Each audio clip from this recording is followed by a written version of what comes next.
It's been a while. All my years in radio, I've never taken 2 weeks off. I did have that one day last week before the Alamo Bowl, but man, it's been a long time. And, you know, new year, new co-host. You heard the big voice man say it. Joe Reinagel. Welcome to the Blitz, man. Jason, it's great to be here, man. I thought I took a wrong turn at first, but I walked in your doors. You said, sit down, let's do a radio show. So here I am. Well, here you are. And, 25 years on Ken's TV. But before that, you were in radio. You and I started together in 1993 at KTSA Radio doing a Saturday sports show called Sports Call. We did. So when you showed up at the front door with a case of beer, I said, sit down, man. Welcome to the Minix Kitchen Studios. Let's rehash some old times and have some fun. 1993, that was a long time ago. Well, I was 10. Well, yeah, I think I was 12. I'm a couple years older than you, I guess. But you know what? It's like radio, it kind of gets in your blood, right? Mm-hmm. So you want to, it's just, it's a medium that is like no other. And so I couldn't wait to get back, man. When we, started talking about this, it was just something that, wow, really got the itch and wanted to do it. So it's great to be here. Well, and after 25 years on television, they realized you have a face for radio. So welcome back to the club. Well, it took them long enough. So that's good. I'm happy about that. I still got the hair, though. So that's good. And you're doing okay in that department. You and I this might be the best hair radio show in the state of Texas. I don't think there's any question about it. Although your hair far better than mine. Yes, but it is. We might need a hair product sponsor before long. Well, go get us one. We will work on it. All right. Now, we're going to get to know Joe throughout the show today, throughout the week. I mean, obviously, this isn't Joe's just sitting in on a random Monday. No. This is a new full-time thing. This is it. We're going to be doing this for a long time, man. I'm looking forward to it. Lots of things to say. You know what's nice about this too is I actually get to have an opinion I can't wait because I listen to you guys all the time and Rob and Rudy in the morning, and I throw stuff at the radio and I want to talk. And now finally get to do it. I'm going to do it. It's I won't get a random text in the middle of the show that tells me I'm an idiot. You'll be able to do that exactly. right here. Right to your face. And have some fun doing it. So you get to listen to Joe from 4 to 7. Then you get to watch him on TV at 10 o'clock on Channel 5. Yeah. Which, so if you're watching right now on Facebook Live or on YouTube, later on he'll go to hair and makeup and wardrobe and look presentable when he's on TV tonight. And that is nice. No tie. It's great. I got tennis shoes on. This is fabulous. It's going to be a lot of fun. If you want to chime in, easy to do on the Kia Bossa Bacon phone lines, 210-656-ESPN, 656-3776. On Twitter, he is at JoeKens5. You can tweet at me at Jason Minix. James Pledger producing as always, and still the best dressed amongst everybody at the radio station because Reinagel is not going to wear a tie to work in radio. Absolutely. No. Somehow James Pledger always does. He's on Twitter at I am Pledger, and I'm just glad you survived New Year's in Houston. Well, I'm the nicest dressed as long as I'm wearing a shirt or a hoodie with sleeves. Because so you either get, because Joe said, what the hell's Pledger wearing? And I thought he was going to bring us drinks later or something. What are you doing? Well, I like to look good. and so he'll either be in that or a sleeveless hoodie. Okay. And I've never understood the point of a sleeveless hoodie. I'm not sure about that either. Can you explain that, Pledge? Yeah, it keeps the body warm. Except for the arms. Yeah, well, because you know how sometimes you'll be wearing a hoodie, you get hot, you got to take it off. This negates the, getting overheated in it. I guess that makes sense to That Pledge. makes no sense. Makes all the sense in the world. The reality is he spends a lot of time in the gym, and if you follow him on any social, you certainly know that. So he likes to show off what he's been working on. Let's be honest. And he's single.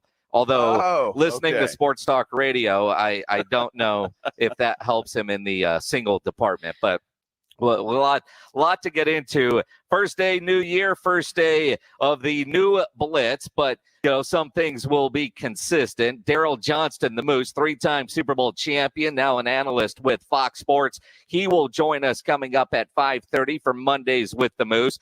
Former Cowboy quarterback, former Arkansas quarterback, now doing sports radio down in Houston, Clint Stoerner. He'll be on at 6:30. We'll talk some college football with Peter Burns of the SEC Network at 4:30.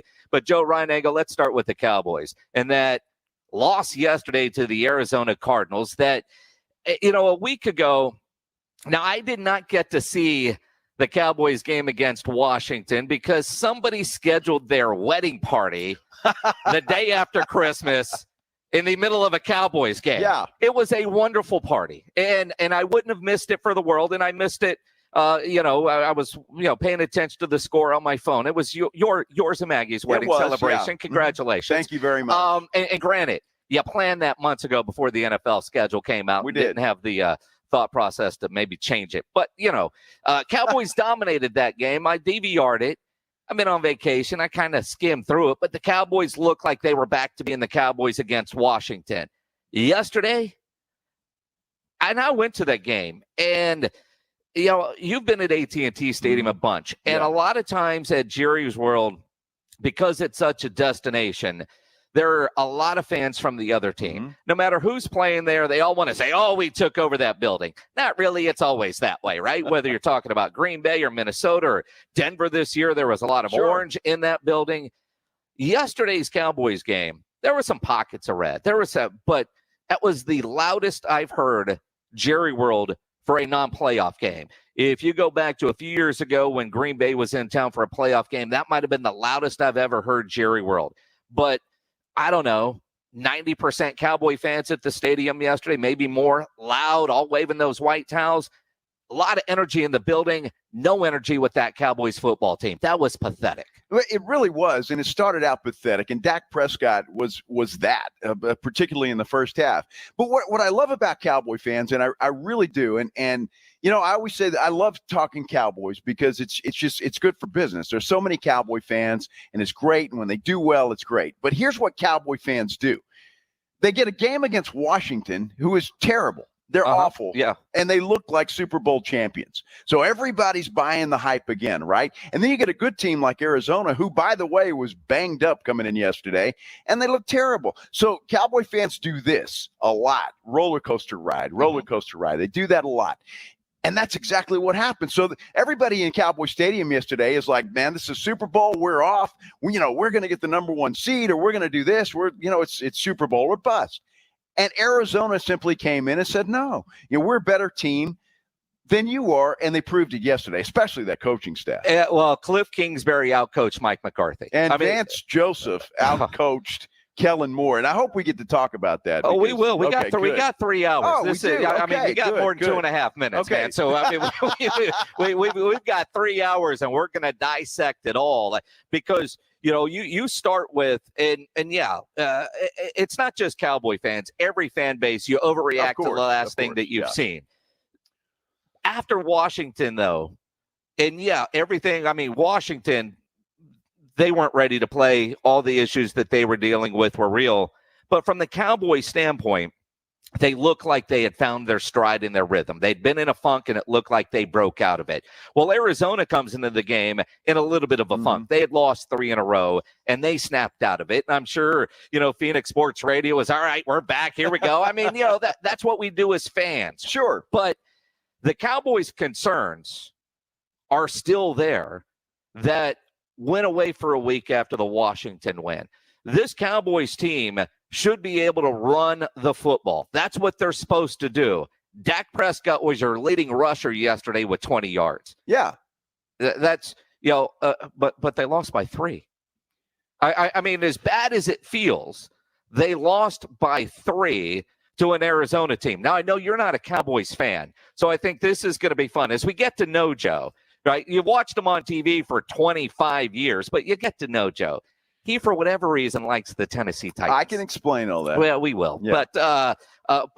So when Joe's giving you Cowboy opinions, at least it's not coming from a fan. I am a Cowboys fan, but I think I can talk about them objectively. Although, like yesterday, I'm just pissed. Yeah, I'm pissed at what I saw as a fan because Arizona was beat up. This was a game, right? You got right against Washington. Now build on that, and they didn't do it. They were pushed around. Arizona was a much more physical team yesterday. And with my seats at the game yesterday, they're in the end zone. So you kind of have that all-22 look. And Arizona pushed the Dallas Cowboys around, especially that Cowboys offensive line. They were just manhandled. And isn't that supposed to be the strength of this Cowboys football team where the identity is set? Yeah, it's supposed to be, but it hasn't been this year. It really has not been. And when you run the football 9 times from your 2 running backs, and Elliott and Pollard, I mean, that's ridiculous. You get a total of 25 yards, I think. It was ridiculous.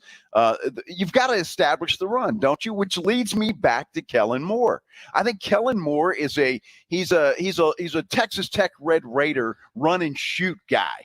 I mean, that's what he is, and that's what he reminds me of. And he just wants to throw the football. Problem is, when you got a lot of young guys in the Arizona secondary, because they were banged up back there as well, who did a great job. Did CeeDee Lamb, did he call in sick yesterday? I'm just wondering, because I don't remember him being called anywhere. He wasn't. I mean, and Dak Prescott, 24 of 38, 226 yards, does have the 3 touchdowns.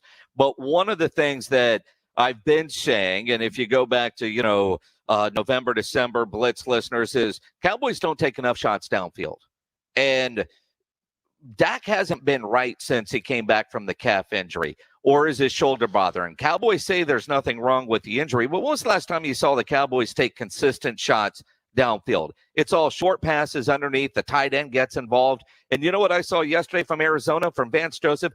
They tried to take that away. Yeah, and they did a really good job, because there is no threat for the Cowboys to go deep.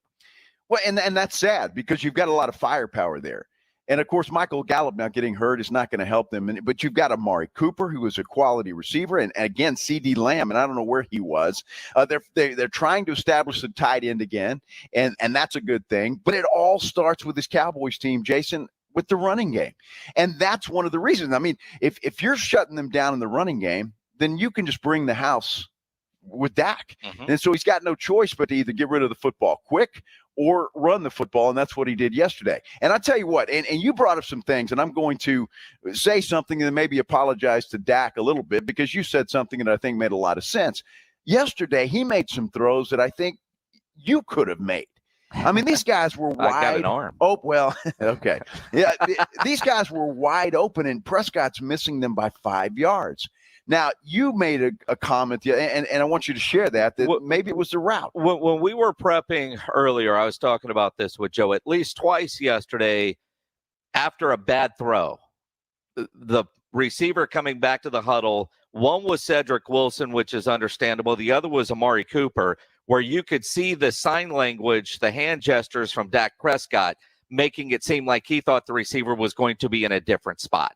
And a lot of times we as fans, you see something, you blame the quarterback. But a lot of times it could be route running. And I don't want to go back to Jerry Jones several weeks ago on 105.3 The Fan in Dallas, say if our receivers ran better routes, our quarterback would have, better, because he really threw that receiving core under the bus. He did. Knowing Amari Cooper is one of the best route runners in the National Football League.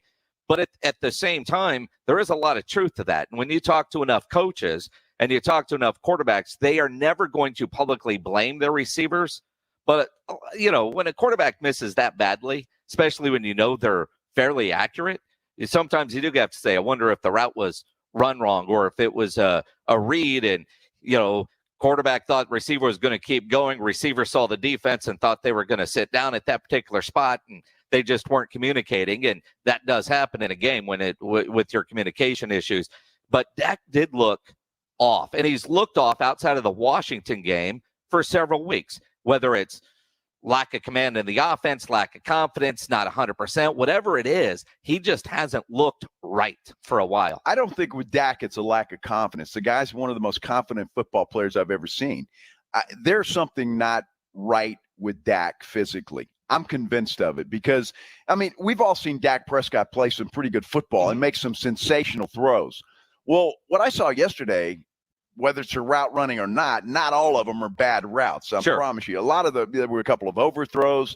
And again, guys that were wide open that could have been first downs. And it's one of those things. Something's not right with Dak. And it concerns me for the Cowboys heading into the playoffs, because let's face it, they haven't played a great schedule of great football teams. No, one of the easiest in the NFL. Absolutely, no question, right? Mm-hmm. So when you get into the playoffs, you start playing the LA Rams, the Green Bay Packers, the Arizona Cardinals again. You got to play some good football. You cannot make mistakes like they made yesterday. And I don't know that the Cowboys are the kind of team that can just flip the switch. Now, one of the things, and let's go back to the lack of a running game, which is supposed to be their identity, especially you get into playoff football if you're playing, I don't know, a cold weather team, say in Green Bay, where you have to run the football. Cowboys haven't been doing that. Is it Zeke not being 100%, which he hasn't been, but it's not like Pollard was killing it yesterday, but they don't have enough opportunities. 3 carries. They don't have enough opportunities. Now, you listen to the Cowboys after the game, and they're blaming the officials, which is BS. We'll get into that as well. But I go back to this offensive line, which is supposed to be the strength of the team. Right. And is the inaccuracy of Dak, the lack of a running game, does it all come back to this offensive line isn't near as good as we think it is or we thought it was? Because Tyler Biadasz, we were calling him Tyler Badass, but he's proven not to be. So he's back to being Tyler Biadasz. The guard play. When was the last time you were watching the Cowboys and consistently saw Dak stand back there with a clean pocket in halftime? And maybe that's a big part of, the inaccuracies is receiver can't get to where he's supposed to be because Dak is letting it go because he's under pressure. You watch Kyler Murray yesterday. He had a clean pocket. When it broke down, he just worms his way around and finds somebody open. That touchdown pass late, that 4th down conversion. Mm-hmm. It was defended well for what is a typical length of an NFL play. But Kyler Murray's got the ability to extend that and then find the open guy. He did a great job of that yesterday, too. He just likes playing in Cowboy Stadium, AT&T Stadium, whatever the name of it is. He loves Jerry World. The guy's undefeated there, which is incredible. And so you got to figure when that guy walks into that building, he owns it. He knows we're gonna win this football game. And they played like they had that confidence yesterday. If the Cowboys and Cardinals meet again in 2 weeks in the first round of the playoffs, and that is likely what is going to happen, it did feel like yesterday that Cliff Kingsbury and the Arizona Cardinals, they went all in, right? They now granted they were banged up and they were shorthanded, but they pulled everything out of their playbook. It didn't feel like the Cowboys did that, although because of the penalties, there was never that consistency on offense that you saw. You look at the defense held Arizona to 4 field goals, which is pretty damn good. Sure. The Cowboys miss a field goal. Arizona gets a field goal off of a fumble, right? The missed field goal and the fumble that led to a field goal, 2 key plays that turned out to be the difference in the game when it was all said and done. So what are you saying? That because the Cowboys left something in the bag of tricks, they're going to be okay in the playoffs? I'm just saying just because Arizona won that game, right? I don't know that they come in 2 weeks and beat the Cowboys. So because the Cowboys played a subpar football game and woke up in the 4th quarter and ended up losing by 3. And if the brilliant head coach of Mike McCarthy would have kept 1 timeout in his pocket, which he's supposed to do, maybe he challenged the play with 2 minutes, 12 seconds on the clock, and he would have won that challenge. And who knows what happens. But because he has to use all his timeouts, one on a great move by Cliff Kingsbury to force the Cowboys to use a timeout, he didn't have the timeout. Wonder if that's going to be a rule that changes but before long, that you can't challenge if you don't have a timeout, or, if the fumble is there, everybody knows it's a fumble, but you can't challenge it. It's interesting, but Mike McCarthy completely outcoached by Cliff Kingsbury. He was. And think about that for a minute. Mike McCarthy's been a coach in the NFL for a long time. Cliff is still just a baby in the NFL, but a very intelligent guy. We know Cliff, right? Very intelligent guy, and he's doing a great job with that football team. But Vance Joseph yesterday, and again, albeit the Cowboys, and I love Troy Aikman, because Troy Aikman yesterday was critical of the team a little bit, but he kept talking about they've got the best offense in the NFL, Well, not yesterday they didn't, and a lot of that was because of what Vance Joseph was doing. Yeah, well, and I think also what Kellen Moore is doing. Well, and that too, yeah. That I think is the most frustrating part for Cowboy fans is you've got all the pieces, you've got all the parts, you've got the sports car. Why aren't you opening it up? You've got it. It's a nice sunny day. Let's go out for that drive, hit a back hill country road and see if it can get to 120. And it always feels like they're going 35 and a 50. You've got this offense. Let's see it. We saw it against Washington. We know what it can do. we don't see it all the time, and that's play if calling. only they could play Washington every week. Wouldn't that Giants, be nice? Or the Giants. Or the Eagles. Right. Or I mean, that would be awesome. Although, you have to play real football teams from time to time. Well, but as bad as the NFC East is, the NFC least, they do have 2 playoff teams. I mean, credit somehow the Eagles have tripped their way in. The Eagles are not in just yet. I think they are. I think they with all the people that lost yesterday, including Minnesota getting their butts kicked last night, the Eagles have clinched a playoff spot. New Orleans still has an opportunity, and we'll check on this, but I think New Orleans has a chance to get into the playoffs if the Cowboys beat the Eagles and New Orleans wins. They do, but it's San Francisco that they can take the place of. Okay. Yeah, see, the Eagles are in. All right. The Eagles are in. All right. Well, they're in. Okay. They're 9-7. Exactly. But they're in. The NFC least has 2 teams in. Who would have thought? Oh, my gosh. He is Joe Reinagel, new co-host with me, Jason Minix, here on the Blitz. This is going to be a lot of fun. Yes, it is. 4 to 7, Monday through Friday. Of course, we want you to be a part of the show. Dial up the Kia Bossa Bacon phone lines, 210-656-ESPN. On Twitter, he is at JoeKens5. If you aren't, make sure you're following him. You can tweet at me at Jason Minix. If you aren't, make sure you follow me. Pledge is at I Am Pledger. You're probably already following him just for the workout pictures alone. We'll talk more Cowboys coming up throughout the show. We'll get you caught up on the San Antonio Spurs, who they're going through their COVID crap right now. I think they're about to get DeJounte back, although I wouldn't be surprised if Pop held him out one more game. That seems to be Pop's MO, but you still got Lonnie and Doug McDermott. They're on this 7-game road trip that has not gone well. We'll get you caught up there, although I think the bigger news with the Spurs is Becky Hammond is staying with the team for now, but is the new head coach of the Las Vegas Aces. She held a press conference earlier today. We'll hear from Becky and her thought process of leaving the NBA as an assistant to becoming a head coach at the WNBA. I think it's great for Becky Hammond. And quite honestly, I think it's great for the WNBA to get a person of Becky's stature to go to that league right now. Well, and they need it, and that's good for them. But I think a lot of Spurs fans are bitter that she's leaving, and there's no plan in place for her to take over here in San Antonio. Well, I think her decision to leave shows that she was never guaranteed to be the coach in waiting to replace Pop.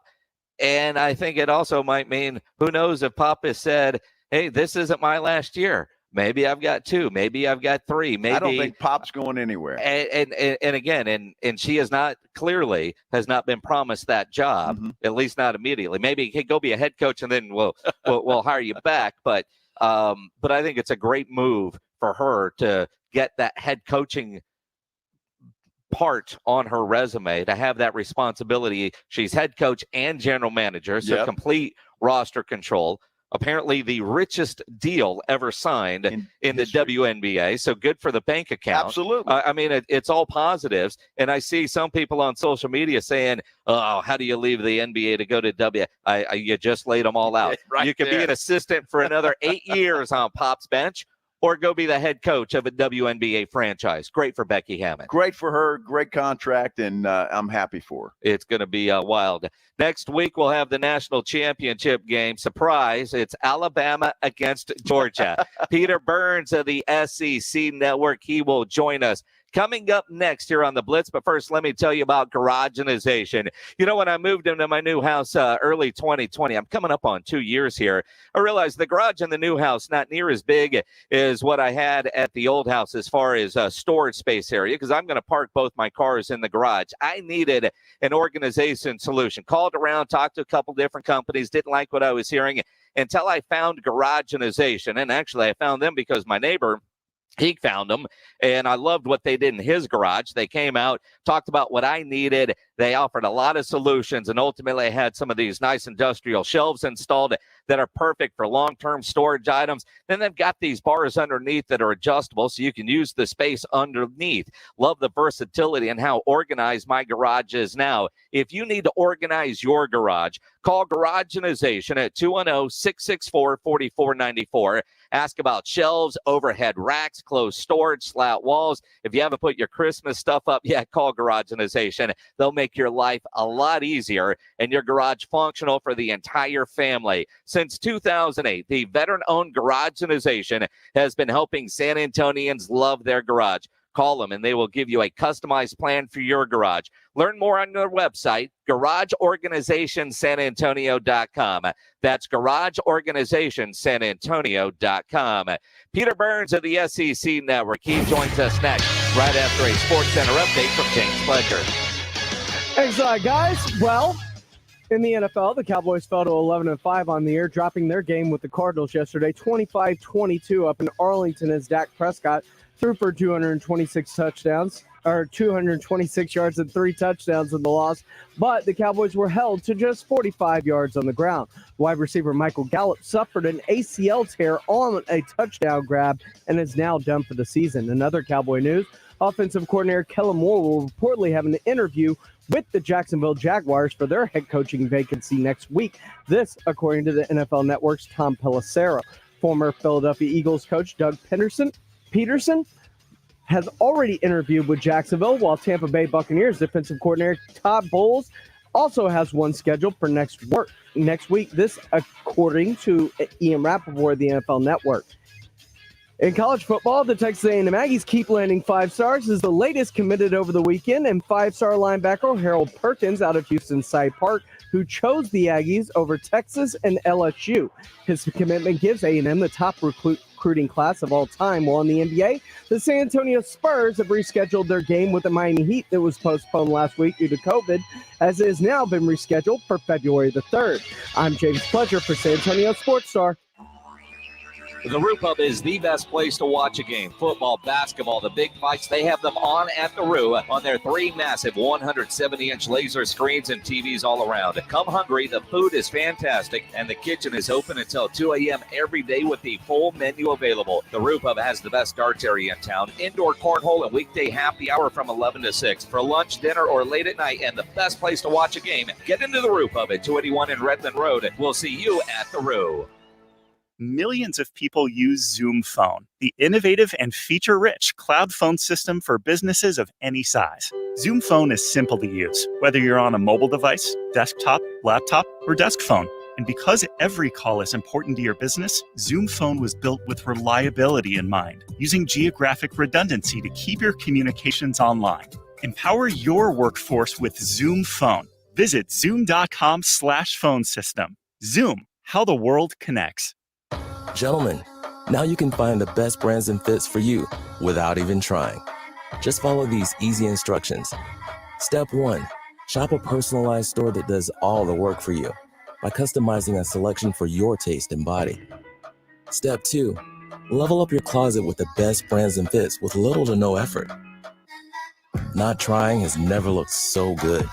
Introducing Stitch Fix Freestyle, your personalized store. We're so you. I need postcards printed and designed. Oh, and a targeted direct mail campaign. It's possible at Staples. I need my presentation printed, bound, and perfect. Also possible. Your local Staples store can help your business navigate the future of work with custom printed sales and marketing materials. Now get 25% off custom printed labels, postcards, flyers, brochures, and more when you spend $60 or more. Explore what's new at Staples, the working and learning store. Ends 1/29 in store only. See staples.com/print for details. Hey, Jim. Thanks for coming. Are you kidding? I never miss one of your dinner parties. How's the new job? We're growing fast, and I stopped working weekends thanks to how much smoother everything runs on NetSuite by Oracle. Fantastic. We're still using QuickBooks. Why haven't you upgraded to NetSuite? We're making QuickBooks work, sort of. Shh, watch your language. The kids are right there. Sorry, Amy. NetSuite gives you visibility and control of your financials, inventory, HR, planning, budgeting, and more. NetSuite is everything you need to grow, all in one place. And 93% of surveyed businesses increase their visibility and control since upgrading from QuickBooks to NetSuite. Yeah, sounds like it's time for me to switch to NetSuite. Over 27,000 businesses already use NetSuite. For the new year, NetSuite has a new financing program for those ready to upgrade at netsuite.com/radar. Head to netsuite.com/radar for this special one-of-a-kind financing offer on the #1 financial system for growing businesses. netsuite.com/radar. If you've been in an accident, you probably have a lot of questions. Well, after more than 25 years in the business, Thomas J. Henry has the answers. Visit us online at tjhlaw.com/help to get answers to all your personal injury questions, or call us today to speak directly with an attorney who can answer them for you. Thomas J. Henry, here to answer your questions 24/7, nights and weekends. San Antonio, Texas.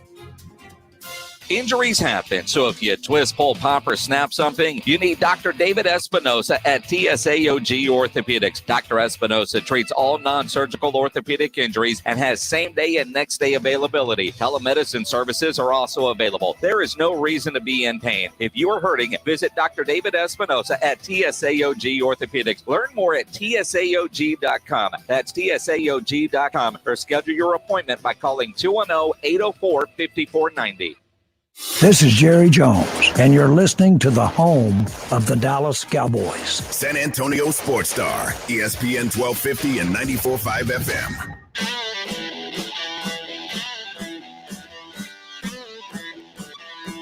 It is the Blitz here on San Antonio Sports Star, ESPN AM 1250, 94.5 FM.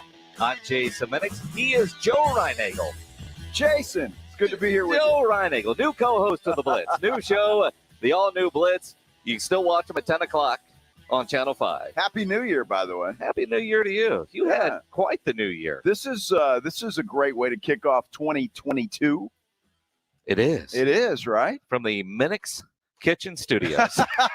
Yeah, when do I get the nice stuff behind me like this instead of the blinds? I need a banner. Well, so we could open the blinds and you can see the backyard. You know, it'd be a good view of the grills back there. I got to talk to Thompson or what? I mean, about a banner? About a banner or something. I mean, I don't know. You hate my blinds?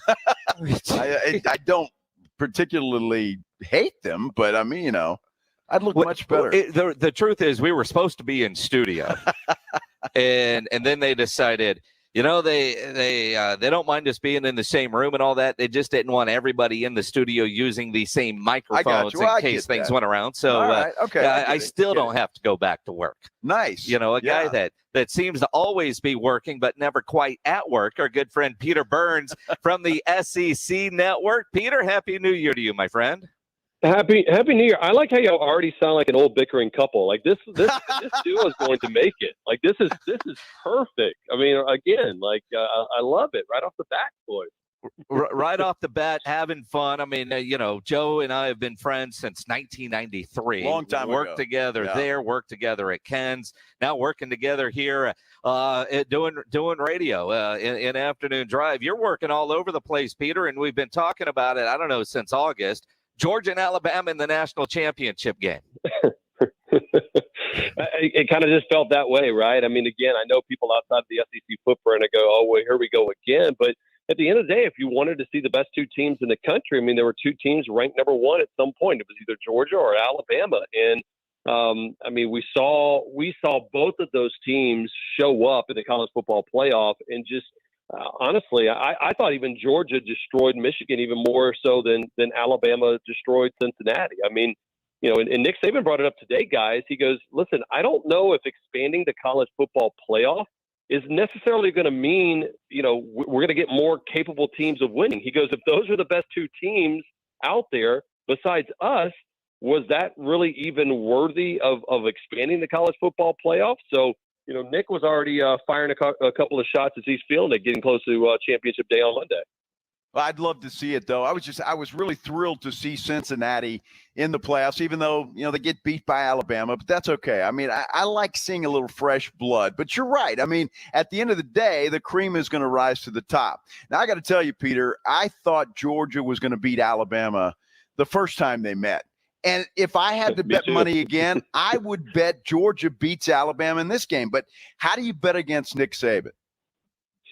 And the Heisman Trophy winner, right? Yeah. And a team, think about this, right? Like Georgia and Alabama have faced each other 4 times since Kirby Smart has been the head coach over at Georgia.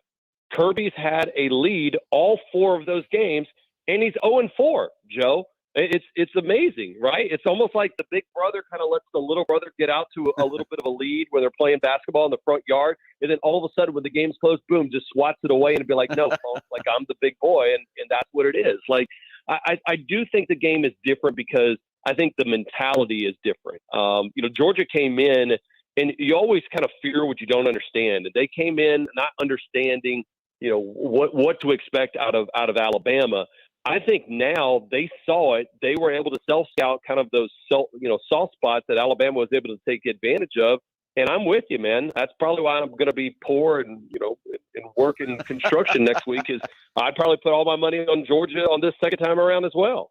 It's weird because I'm the same way. I think Georgia ends up winning the national championship game. And then one of the weird storylines is going to be that loss to Alabama was really good for what they needed. Right, they saw it, they felt it, they knew what changes they have to make. But I'm with you. It's hard to bet against Nick Saban in Alabama. Think about this. The 2011 national championship game, right? That was the LSU.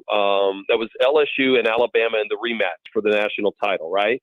Well, guess what? Like LSU won the regular season game 9-6 in Tuscaloosa, and then when it came to the national championship game, LSU thought that they could play the same style of football. Well, they didn't.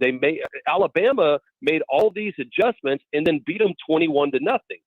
Because Nick Saban made those adjustments. Now it's on Kirby Smart in Georgia to make those adjustments, and I think they do.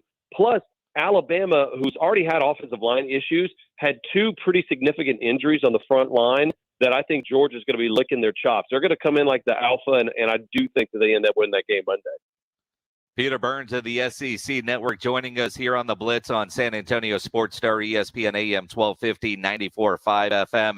Outside of those two playoff games, Peter, there were a couple of really good bowl games, but for the most part, I thought bowl season was kind of a snooze fest. It was great for laying down on the couch and taking a nap, waking up. I mean, there were very few games I saw from start to finish. Yeah, and I think partially that's because of injuries, it's because of opt-outs, and there's a bevy of different reasons. But, and there's been this whole conversation, well, the bowls lack the same oomph behind it. Well, yeah, the bowls have kind of lacked that ever since we started the college football playoff, right? There's always been this kind of, we look through everything through the prism of, did you qualify for the college football playoff? And if you did, great. You're going to be talked about the whole time. If not, once you're out, nobody really cares as much. And I think that's why you saw so many players have decided to opt out. And when I say so many players, guys, we're talking, we're not talking 75% of teams. Like, we're not having teams just quit because of it. There's just a couple of marquee guys, like there has been back in the days of Leonard Fournette, Christian McCaffrey, of guys deciding, hey, I'm just not going to risk generational wealth on playing for the, Dukes, Mayo, Hooters.com bowl. I'm just not going to put my life on the line for that. Now, who wouldn't want to get dunked by a bowl of mayonnaise, though? That seemed like the highlight of the whole bowl season, right? Highlight, but it came after watching Golick Jr. dipping Oreos into mayonnaise, which is kind of gross. Hey, I don't like mayonnaise anyway, right? I felt bad because Shane's a good friend, and Shane, it told me, he's like, he almost got knocked unconscious when they did it. I don't know if you saw when they did it, but they failed to do a dry run at any point. So they failed to understand how heavy the mayo was going to be. So when the two girls lifted it up, go and watch the video. Boom, they hit him right on the top of the head. He goes, I had stars, and he goes, but I couldn't pass out because what a horrible memory and bad recruiting image that would be if I'm knocked out on the ground, covered in mayo. Like, I don't think I could ever recruit anybody after that.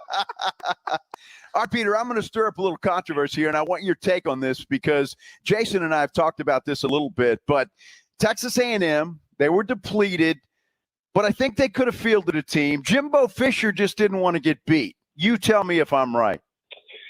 Listen, I do think I will say this. I do think it's awfully interesting in a bunch of the bowl games that a lot of, smaller bowl games, there's had a lot of guys miss due to COVID testing, and miraculously all four teams of the college football playoff didn't have a single soul miss the game, right? So it kind of is like, hey, do you want to test? Do you not? I think it was probably up to the point where it was like, listen, not only because of COVID, because of injuries and opt-outs and coaching changes, I don't think basically they could save, they could had enough players, right? And combine that with, look at what's about to happen to LSU. I think LSU gets run out of the building against K-State tomorrow. LSU's down to 38 scholarship players. Normally you have 85. They're down to 38 because of, the fire of Ochoa and guys transferring out. They elected to play because the coach wanted to use it as a self-scouting, like, hey, who's here and who's not going forward. So I don't know.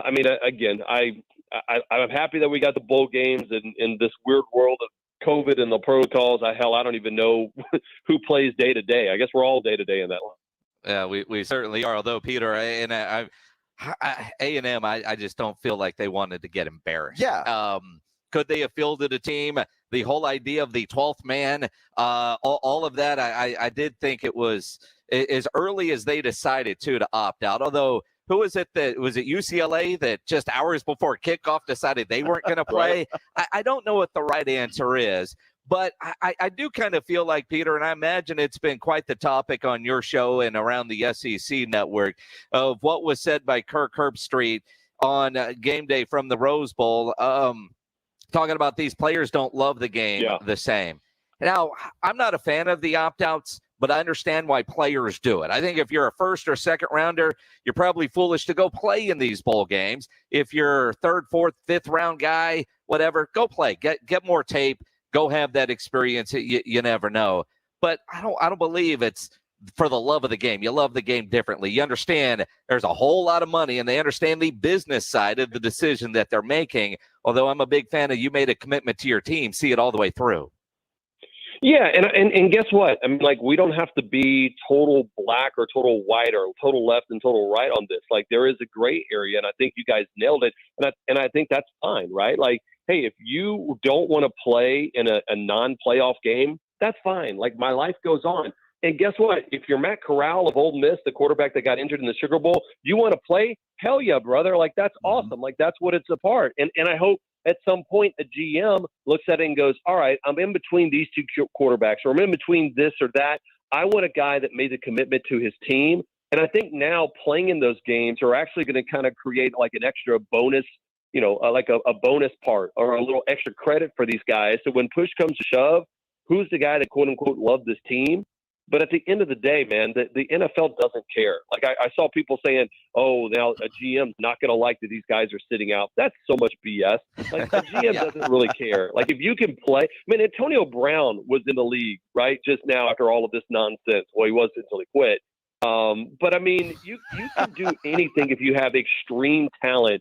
So the idea of a guy sitting out the Meineke Car Bowl, I don't think is going to worry too many GMs on the next level. Which is just the point, though, right, for a college football playoff expansion. If these bowl games don't mean anything, why have them? It means something to me. I watched a whole bunch of them. See, but it makes no sense to me. I need football. The more games, the better. If players aren't even interested in playing anymore, then why have them? Something's got to be done with that.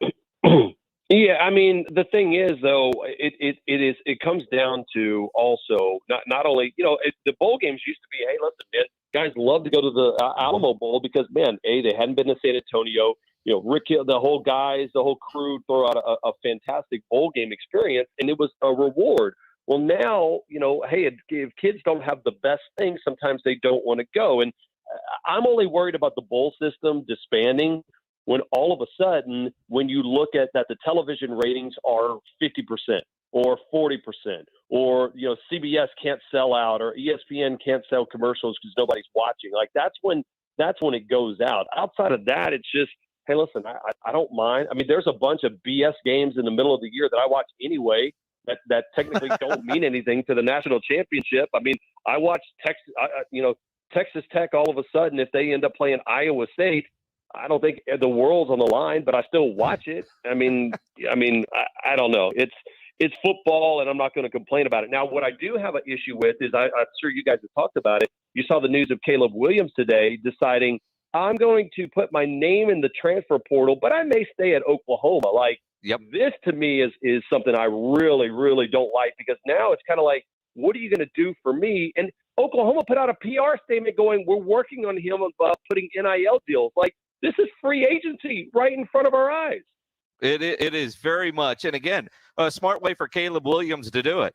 My name's in the portal, but I can always withdraw it. So I'm accepting offers. Let's see who's going to have the best situation for me, because I'm not committing to leaving, but I'm not really committing to staying. And you think about all these college recruiters and coaches while recruiting a player, you get the verbal commitment. We're engaged. Don't talk to those other schools anymore, because they're trying to lock that guy up until they get the signature. Now they got to recruit every day. And I do think some changes need to be made to when the portal is open. I don't know that it should be open 24/7, 365. I don't know what you guys are talking about, because this has been going on for years. Okay, it wasn't called a portal, and it wasn't called NIL. But I tell you what, Mr. Car Dealer down there was offering thousands of bucks for that guy to come turn on the lights every morning. It's been happening. Yeah, the no-show job, just to show up and be like, hey, again, I mean, it's happened. Trust me. I think they're Cam Newton might have been a poster boy for that. It's just now might have been. Bomar Automotive in Oklahoma City. Yeah, I was going to say Eric Dickerson and Craig James weren't exactly rolling in Corollas back in the day. But Eric Dickerson took that Corvette from A&M and drove it to SMU. Old Dads are still pissed about that. Absolutely. Legendary move. Oh, my goodness. Very much so. Peter Burns of the SEC Network. I know we'll get you back next Monday ahead of the national championship game. I thought it was what I expected from the playoffs. I didn't figure Cincinnati would be able to kick enough field goals to cover, and Alabama was going to roll. Well, yeah, I mean, and now we look at, the bigger question now is, does this call for more of an expansion of the college football playoff? And here's the reason why I disagree with that earlier statement I made, that Nick Saban made today, saying we don't really need to expand the playoff, because would it actually matter? Right now, guys are going to Alabama, they're going to Georgia, they're going to these country club, uber elite Power 5 schools, because they're already in this group, this tier of teams that can qualify for the college football playoff.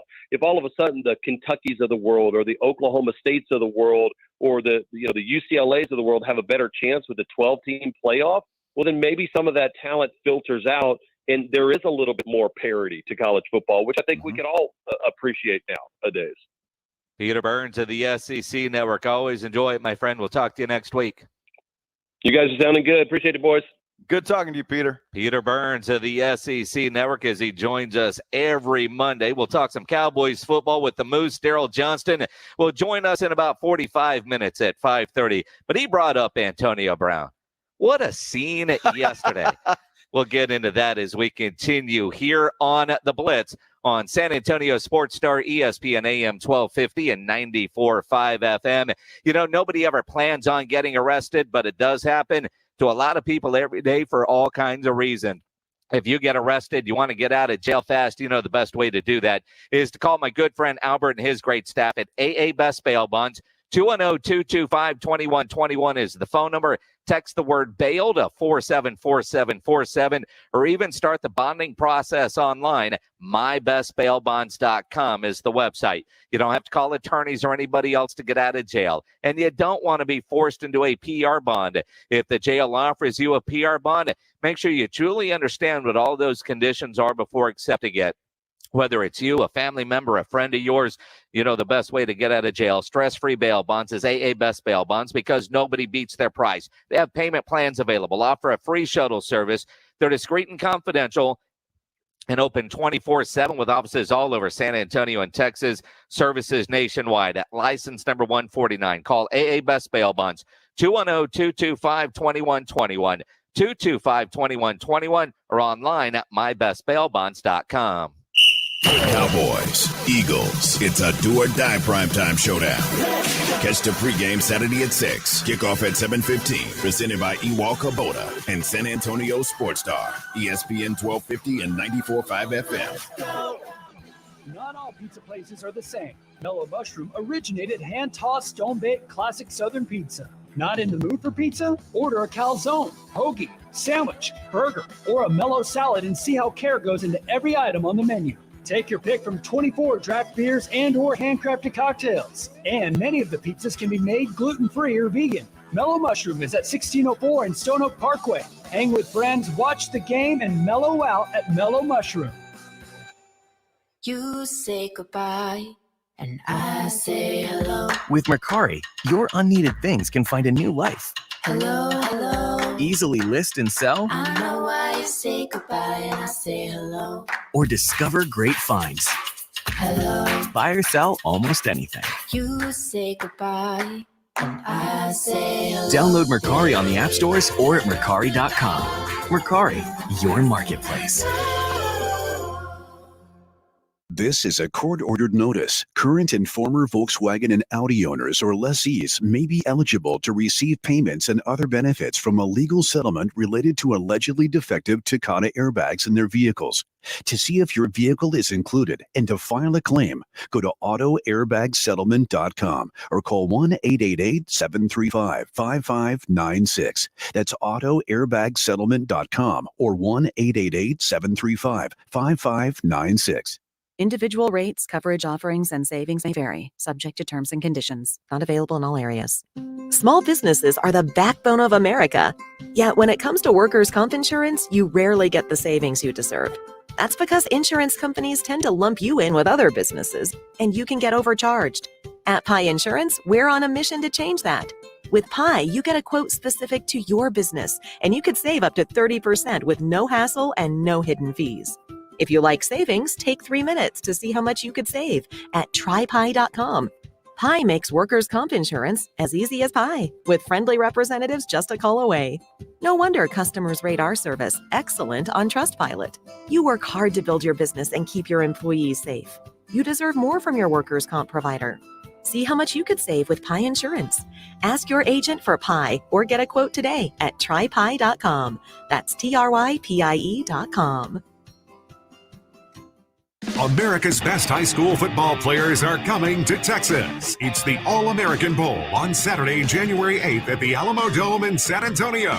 Trevor Lawrence, Ezekiel Elliott, and Micah Parsons played here. Join us for a day of exciting football to see the best of the best at the All-American Bowl, followed by the San Antonio Sports All-Star Football Game presented by H-E-B. 2 exciting games for $10 in the lower bowl. Tickets on sale now at Ticketmaster. We've got this bowl, that bowl, and this bowl over here. It's bowl season. Let's get activated. Catch the 2021 bowl season presented by Ewald Kubota on San Antonio Sports Star, ESPN 1250 and 94.5 FM. This is Greeny, weekdays 10 a.m. to noon on San Antonio Sports Star, ESPN AM 1250 and 94.5 FM. It is the Blitz here on San Antonio Sports Star, ESPN AM 1250, 94.5 FM. Should say the all-new Blitz. I'm Jason Minix. He is Joe Reinagle. Hey, Jason, this is great, man. I'm having a great time. New co-host. Yeah. New full-time job. This is fun. Still be able to watch you at 10 o'clock on Channel 5, Ken's TV. Yeah, yes. But, this is like it's like being in the candy store, the playground, something. Yeah, this is fun. Don't tell people that. It's work. It is. Well, it is. Work. I'm very tired, but I'm playing hard. Work. Yeah, exactly. Talk about somebody that hasn't been playing hard. Wow, that was a great segue. Thanks for the setup. Yeah, you're welcome. It's what I do. One of the most bizarre things we've seen during a game happened yesterday with Antonio Brown. Now, I was at the Cowboys game, so I didn't see this all happening as it was happening, nor was I paying attention to Twitter. So all of a sudden in our group chat, by the way, wait till you get involved in the group chat. Between James Pledger and Carl Schoening, you will spend more time checking the app and go, what the hell was that? But just see, but all of a sudden, there's weird memes of Antonio Brown. Yeah. And I was like, what the hell is going on? And then when I found out, I'm like, the hell is going on with Antonio Brown? Part of you wants to laugh and go, what? And part of you goes, and this guy just needs help. Yeah, he does. Well, I was upset about it because he was on my fantasy team. And, I'm in the consolation game, the third place game. And I'm going, man, Antonio Brown's got 2 points. And I'm like, what's going on with him? Did he get hurt again? I keep like, no, it's just healthy. And then all of a sudden I see this production that he put on as he throws his pads into the stands and runs off. And I'm like, what the heck? What are you doing? And so I was a little bitter about it at first. Antonio Brown, there's so many things to unwrap here. And what we've heard from Bruce Arians to this point, other reports that you're hearing, and there was a lot of really interesting stuff on NFL Network this morning about what may have happened, as Antonio saying his ankle wasn't right. He didn't feel comfortable going into a game.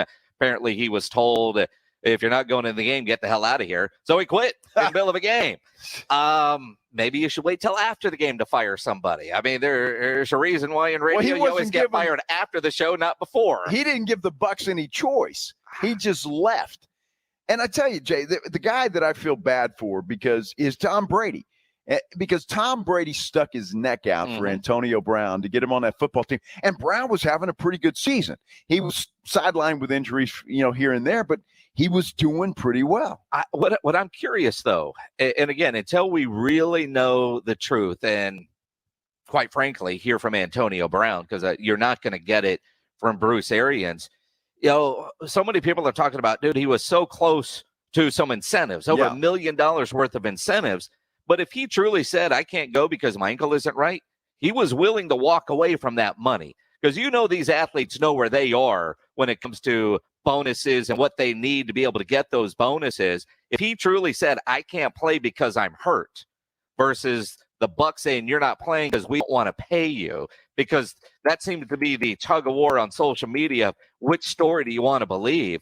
But if he truly said, I can't go in because my ankle hurts, it ain't ready to play, he was willing to forego that $1 million, not risk it on a bad ankle. Well, let me tell you something. The only reason I don't buy that argument is because he looked pretty good dancing off the field, taking his clothes off and dancing off the field, and peace out to the Jets fans. I mean, he was moving pretty well as he went through the tunnel right there. So it looked like he could have run. There's difference between exiting speed and game speed is what I was seeing there. He looked good. Not only did he run out of the tunnel, he was dancing around and hopping around. I thought he looked pretty good. I thought he could have played a couple of games. And apparently he had to walk home on a bad ankle. They didn't let him on the team play. I heard he called an Uber. Seriously, he called an Uber.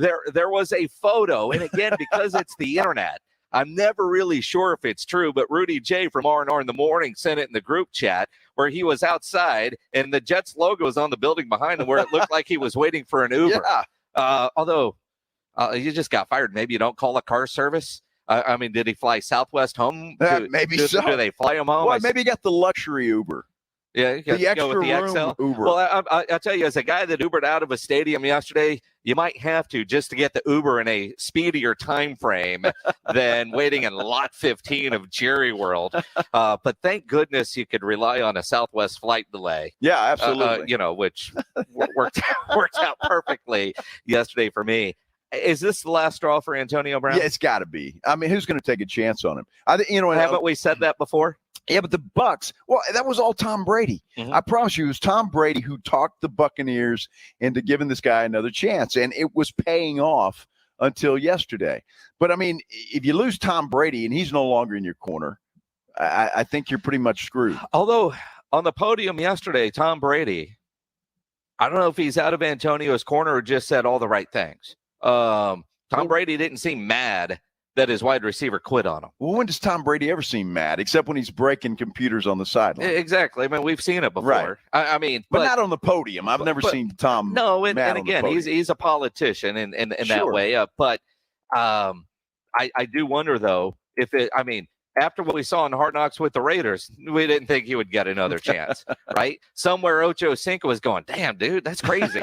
T.O. saying the same thing. Man, that's crazy. Hell, even O.J. Simpson was like, what was that, Antonio Brown? Well, his word was, it's inexcusable. And I want to ask O.J., really? O.J., what he did is inexcusable. Okay. Hello, pot. You know what I mean? Well, I mean, he didn't quit during a game. I mean, there's differences. He there. Finished the game, that's for sure. Yeah, very much so. Joe Reinagle, new co-host here on the Blitz. It's going to be a lot of fun. We'll talk more about Joe, get to know him. And at 5 o'clock hour, we'll talk about the Cowboys' tough loss yesterday to the Arizona Cardinals and the Moose. Daryl Johnston will join us coming up at 5:30 for Mondays with the Moose. It's the Blitz here on San Antonio Sports Star, ESPN AM 1250 and 94.5 FM.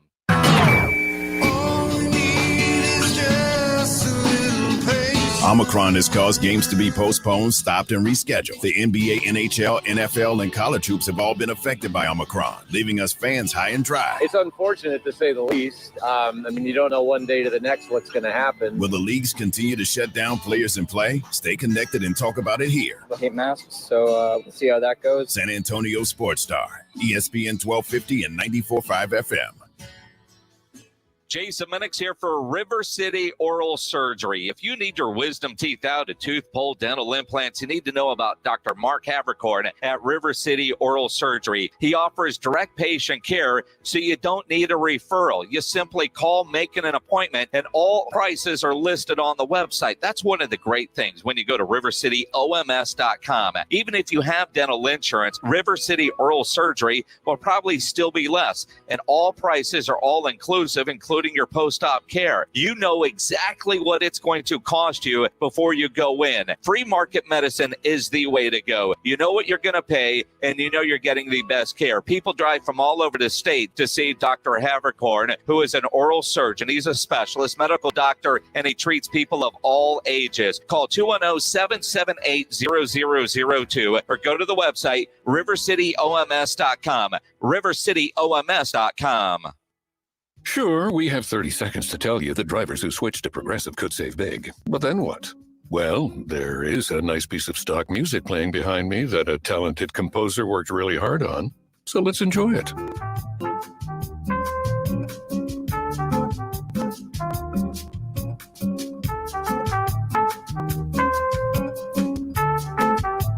Wow, almost overshadows the saving big when you switch to Progressive part. Progressive Casualty Insurance Company and Affiliates. 70% of the Fortune 100 choose Zoom. With phone, chat, workspaces, apps, events, and video in a single platform, Zoom powers all your communications. Large enterprises, small businesses, and individuals use the secure Zoom platform to enable new ways of working, learning, hosting events, and supporting their customers. And now you can save 15% on meetings, chat, and phone with the Zoom United bundle. Visit zoom.com/bundle. Zoom, how the world connects. Liberty Mutual Insurance Company presents and Doug. Don't you just love the smell of old books? Shh, this is a library. Sorry, ma'am. We're looking for a book titled Liberty Mutual Customizes Your Car Insurance so you only pay for what you need. I don't think we carry that, but check nonfiction. He really does devour literature. Please leave. Only pay for what you need. Liberty, liberty, liberty, liberty.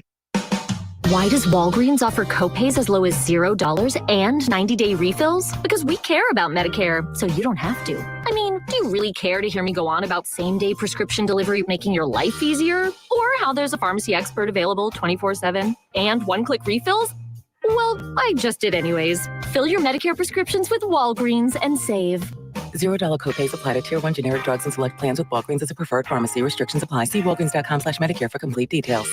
Exergen would like you to know about an important new study by the FDA. It confirms what the medical community has always known. Non-contact thermometers are not accurate, and they fail to meet FDA requirements for accuracy in labeling. With new strains of COVID on the rise, we can't afford to tolerate rampant false temperature readings from non-contact thermometers. Accurate temperature measurements are essential. You need Exergen thermometers because they are accurate and backed by over 100 clinical studies. Be sure, be accurate with Exergen. Learn more at Exergen.com.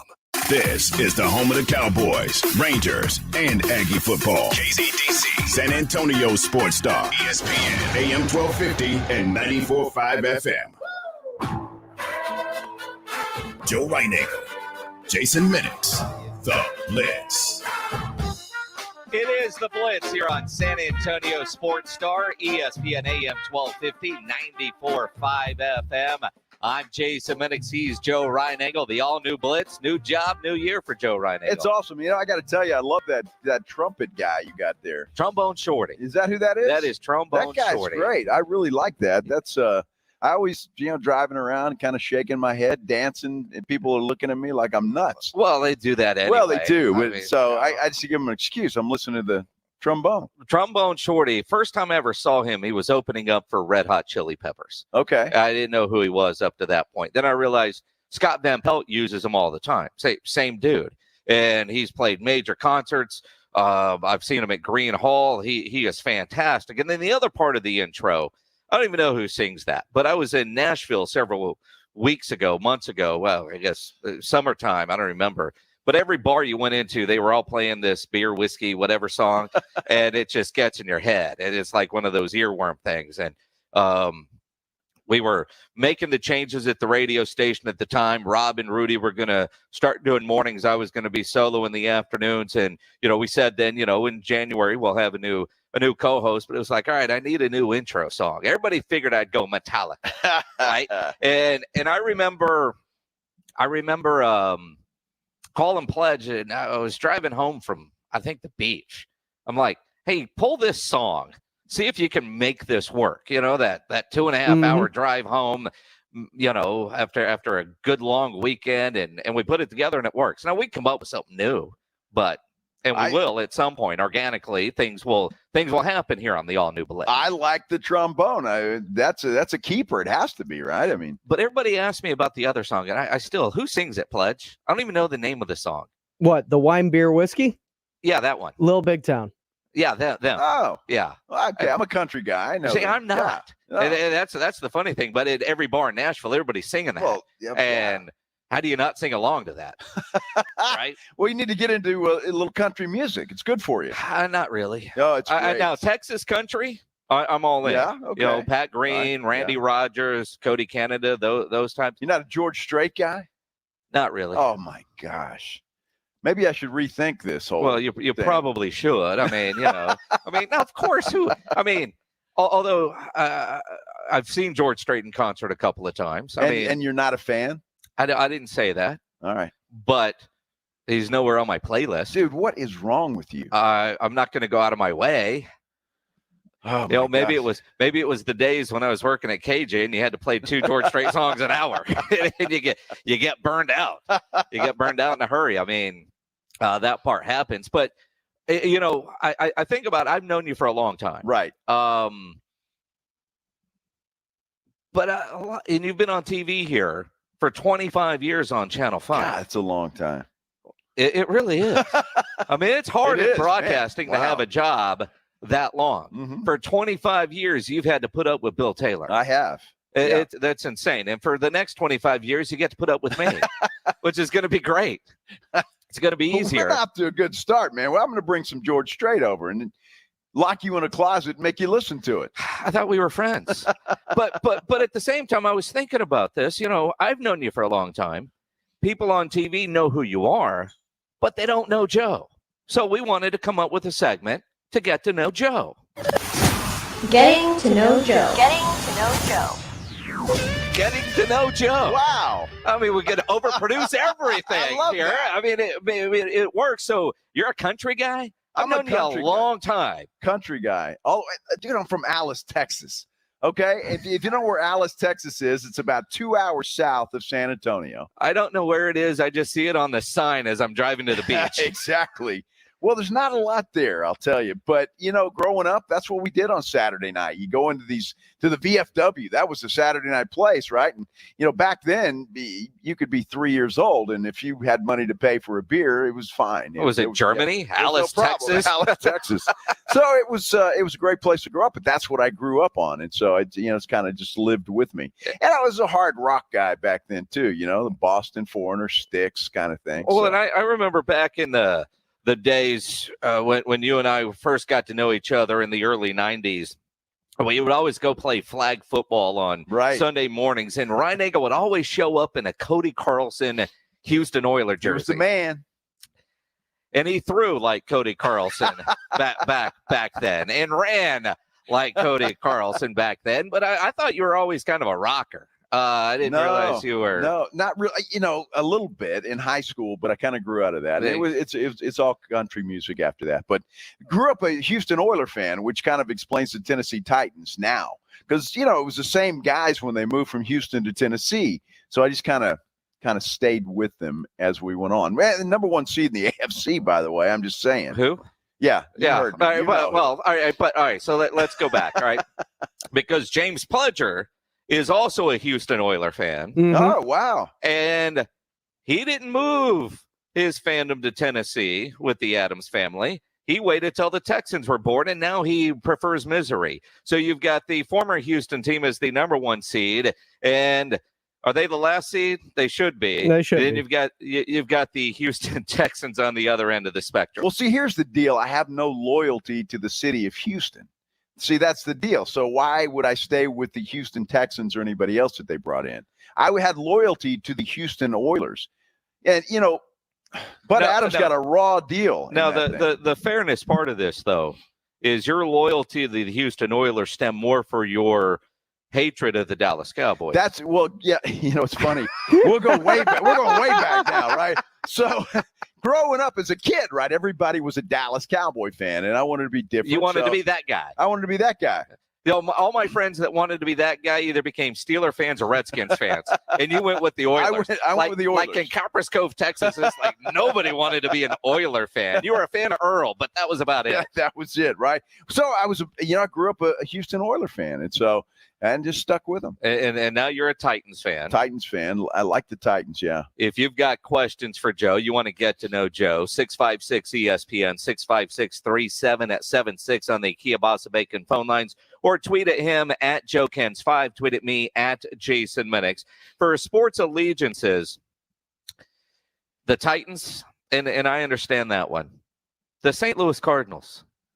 Dude, that of all of that's the top of the list. I mean, it just is. My father was from a little town called Granite City, Illinois, which is right outside of St. Louis. It's right there on the border, and so he grew up a Cardinal fan, and so I was pretty much told, "Hey, you want to eat? You want to live in this house? You're a Cardinal fan." So it just happened. My grandfather was that, and so we just kind of passed it down. But that's huge St. Louis Cardinal fan. And you hate the Astros. I wouldn't say hate. Hate is a strong word. Based on text messages I got from you in 2017 and in 2018, I would say hate is a fair word. Sports hate. Sports hate is different. I enjoyed watching Albert Pujols knock holes in Minute Maid Park. That was fun. Are you kidding? That one he hit off Brad Lidge hasn't landed yet. In basketball? Spurs, obviously, yeah. Absolutely. Hockey? No. Is that a sport? What is that? That's something they do on ice. Okay. It's the best beer drinking sport there is. Speaking of beers? I'm kind of an ultra guy, but I'm not opposed to anything. I like beer. And barbecue? I love barbecue. Yes, love barbecue. I smoke a cigar every now and then. Rudy J and I have that in common, and a good whiskey is always nice from time to time. So, I'm not opposed to all the vices in life. Welcome to radio. That's a part of the everyday world. I remember it well. Yeah, absolutely. So we'll get to know Joe throughout. If you've got questions for Joe, you want to get to know Joe. Just got remarried. You and Maggie, you just came back from your honeymoon. You've been married a long time. Was it a honeymoon or just a getaway? Just a vacation? It was a good excuse to get away, so we called it a honeymoon, right? So we got married in June, ran away, and then went to Mexico, which was a lot of fun, by the way. I was a nervous wreck, though, the last day, because you have to be tested for COVID, right, before you can get back in the United States. And so I was like, I felt great, but I mean, just the fact that you have to be tested and be negative before you can get back home. And I'm like, I started a new job on Monday. It's funny because you think about that. I'm going to Mexico. Okay, I'll test when I get back. Or you have to test to leave. But what happens if you test positive on the last day? Your flight's the next day. Your room reservation is over. Most people don't have the funds to say, all right, well, 2 more weeks at this resort. This is going to be great. Well, here's the deal. When you book the trip, they say, look, if you test positive, we'll keep you because they want people to come. Yeah. But here's the deal. 30 minutes before we were set to we had our appointment to get tested, right? So we're in line, Maggie and I, to get a burger or something. We're right by the pool, just kind of chilling out. And we overhear this conversation with this lady talking to these other guys. She brought her daughter up to celebrate her 21st birthday. Uh-huh. Her daughter tests positive for COVID. They bring a golf cart up to the deal and whisk her away to some compound. And I'm like, the guy drives up in the golf cart wearing a hazmat suit. You failed. Yes. And so I was already nervous. And I hear that and I'm going, oh no. And I'm like, who do I have to pay? So, there's got to be a way. We're in Mexico, right? You pay for anything there. Yeah. Well, and so, you talk about nerves walking up those stairways, and they have this little office over to the side, and we're sitting there, Maggie and I, and the guy sticks the thing up the nose, right? And I'm like, and then you got to wait, for the 15 minutes or whatever it is. And here he comes out of the room. And he says, he kind of motions us over, and he goes, "Okay, y'all are free to go. You tested negative." And I'm like, "Oh my goodness!" They should bring you a margarita or something, right? I sprinted to the bar. Okay, after that. So yeah. Well, based on some of the photos you were posting from your New Year's celebration, I don't think you were sprinting anywhere. I mean, you in a wheelchair. A male stripper-looking guy and somebody else. I mean, that looked like one hell of a party. It was one hell of a party. There you go. I didn't know where I was at the moment. I mean, no, it was great. They had a little, what do you call them? A Bloody Mary bar and a mimosa thing. So, and posing for pictures. And so, I was trying to be funny, Jason. No, I know. Obviously, it's memorable. It was. It was. You'll never forget it. I'll try. Some things you can't unsee. And if you don't know what I'm talking about, go check Joe's social media pages. I noticed there wasn't a photo of Maggie in the wheelchair. She took the picture. But she never got in the wheelchair. No, she did not. She's better than that. A little classier than that. That she is. I have no shame. Daryl Johnston will join us in about 15 minutes to talk about the Dallas Cowboys and their loss yesterday to the Arizona Cardinals. A game that you kind of felt like they needed. You wanted a quality win against a quality opponent heading into the postseason, and they came out flat and played flat for 3 quarters. That was just a lethargic performance. Credit Arizona, Cliff Kingsbury, his team was ready to play with a great plan. But all the questions that we thought got answered in the win over Washington are now back on the table. And it was very disappointing to see that effort. As a sports fan, if your team goes out and they play hard and you get beat, then you accept that and you move on. But this is one that the Cowboys just didn't act like they wanted to be there for the first 3 quarters of that football game. And it's just it is disappointing because Arizona just out-physicaled them. Yep. And it was sad to see. The Cardinals were a much more physical team, and that was clear. They had a lot more energy. What I didn't like after the game is Cowboy player after Cowboy player after Cowboy player blaming the officials. You got your butts kicked. Were there questionable calls? Of course. Mm-hmm. Aren't there in every game? Yeah. Now, I don't know if that was the same crew from Thanksgiving Day or not, but it kind of felt like that. There was a ton of penalties there. But after the game, Mike McCarthy said they knew the crew coming in has the tendency to throw flags, and they said they worked on that. Well, I think the biggest thing is, we just had an excellent opportunity to get to 12-4, and really felt that we were doing a number of good things coming into it.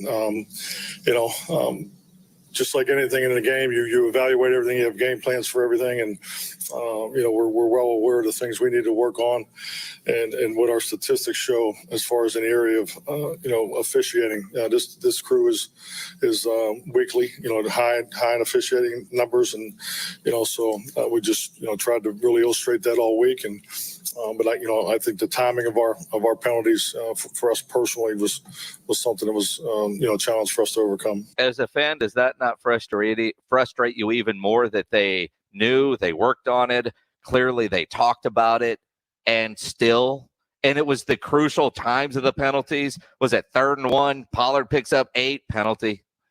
It was that just drives me nuts. But I don't need the players after the game, one after the other, blaming the officials. What I want to know, and what I'd love to ask Mike McCarthy, is how do you work on that in practice? What do you get a couple of bad officials to come to practice and throw flags for no reason? And then what do you do? How do you work on that? That's just kind of a ridiculous statement in itself. But look, there were some bad calls, but I thought there were bad calls on both sides of that game. But it's going to happen. Bad calls have been going on forever, but that's not the reason the Cowboys lost that football game. No, one of the reasons, and granted, as bad as it feels, they lost by 3 points. Right. And defensively, they held Arizona to 4 field goals. You go back and if you look at it, it wasn't an awful game, although it felt awful. They were in it. They had an opportunity.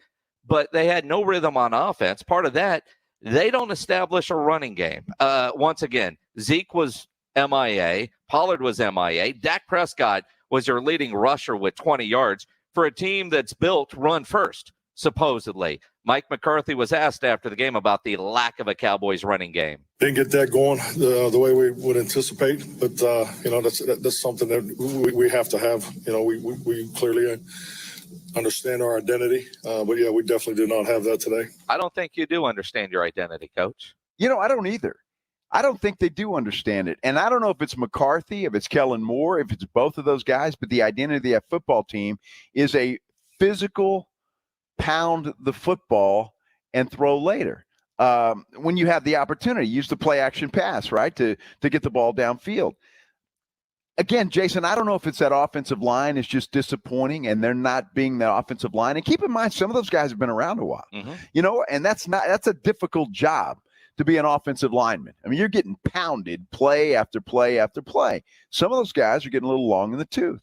So maybe they're just not what they used to be and not what Cowboy fans think they are now. Well, they're certainly living off reputation, including Tyron Smith. Yep. The Zach Martin is still one of the best guards in the league, but Tyler Biadasz has not been the center, the anchor that everybody thought he was going to be. When he first got drafted out of Wisconsin, we couldn't say Biadasz, so we called him Tyler Badass, but he has really earned being called Tyler Badass. So we got to learn how to say Biadasz. And but they don't block well. The Cowboys don't run well. Dak Prescott seemed off yesterday, but how many plays do you remember where it looked like he just had a clean pocket, could make his progressions in a solid throw? Not many. You didn't see many of that. But when he did, he seemed off.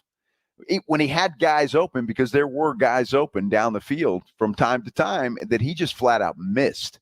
And again, I just don't know if there's something, if it's psychological, I'm not sure. If it's physical, I'm not sure. But I don't think Dak Prescott is 100%. I agree with that. And he certainly hasn't been the same since he came back from the calf injury. I mean, that is clear. And there are times where, outside of the Washington game last week, where he just doesn't look either comfortable or in control or even confident. And I know he's a confident dude. Right. And he said afterwards, they're not discouraged by this loss, but there is something about it. I mean, is he pressing? I mean, he just doesn't. You go back and you watch games from September and October before the injury, and he just looked in complete control. Now he doesn't. Right. I agree with that completely. So I don't know if it's still the leg bothering him, if he's got some other, nagging injury that's just you're right. He's just not the same. And that's concerning, and it should concern Cowboy fans heading to the playoffs. And the other part of that concern is, they've done really good against bad teams. Yeah. They Washington the week before. They haven't done really good against good teams. Nope. And if you're going to go to the Super Bowl, if you're going to play in SoFi in February, you're going to have to go beat some really good football teams. To get to where we go, we got to play the best. And obviously, this team right here gave us their best shot, and we came up 3 points short. And if we start this tournament off against them, we're excited about it. I mean, we're excited about just where we're headed and where the direction this team's going to go. So, I mean, whoever it is, line them up. We'll play here. We'll play their place, their backyard, whatever. I've got a lot of confidence in this team. I know the Cowboys are going to have home field, but can they just move that game to Arizona? Yeah, because Arizona's a lot worse at home. That's for sure. Can we and you've said this a couple of times too. They only lost by 3. This is not college football or high school. It's the pros. I don't care if they lost by 1. They lost. It doesn't make any difference. And Dak the same way in that soundbite right there. Wow, 3 point. Dude, it's a loss. It's a loss, but you don't walk away going, man, that team is just that much better.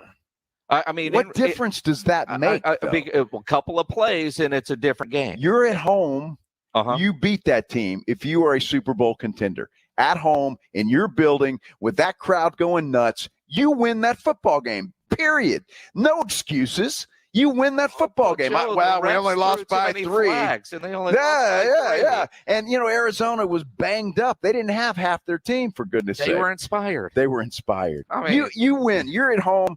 You got that crowd rocking. You win that game. No excuses. If you're a contender for a Super Bowl, you walk away a 3-point winner in that game. We'll talk about it with the Moose. Daryl Johnston, Cowboys 3-time Super Bowl champion, will join us next for Mondays with the Moose. But first, let me tell you about River City Oral Surgery. If you need your wisdom teeth out, a tooth pulled, dental implants, you need to know about Dr. Mark Havercorn at River City Oral Surgery. He's a specialist, an oral surgeon, a medical doctor. He treats people of all ages, and he offers direct patient care. You don't need a referral. You simply call and make an appointment. And all prices are listed right there on his website, rivercityoms.com. So even if you have dental insurance, they're probably still going to be less. All prices are all inclusive, including your post-op care. Free market medicine is the way to go. It's a cash business. And when I say cash, he'll take your cash, credit card, write a check.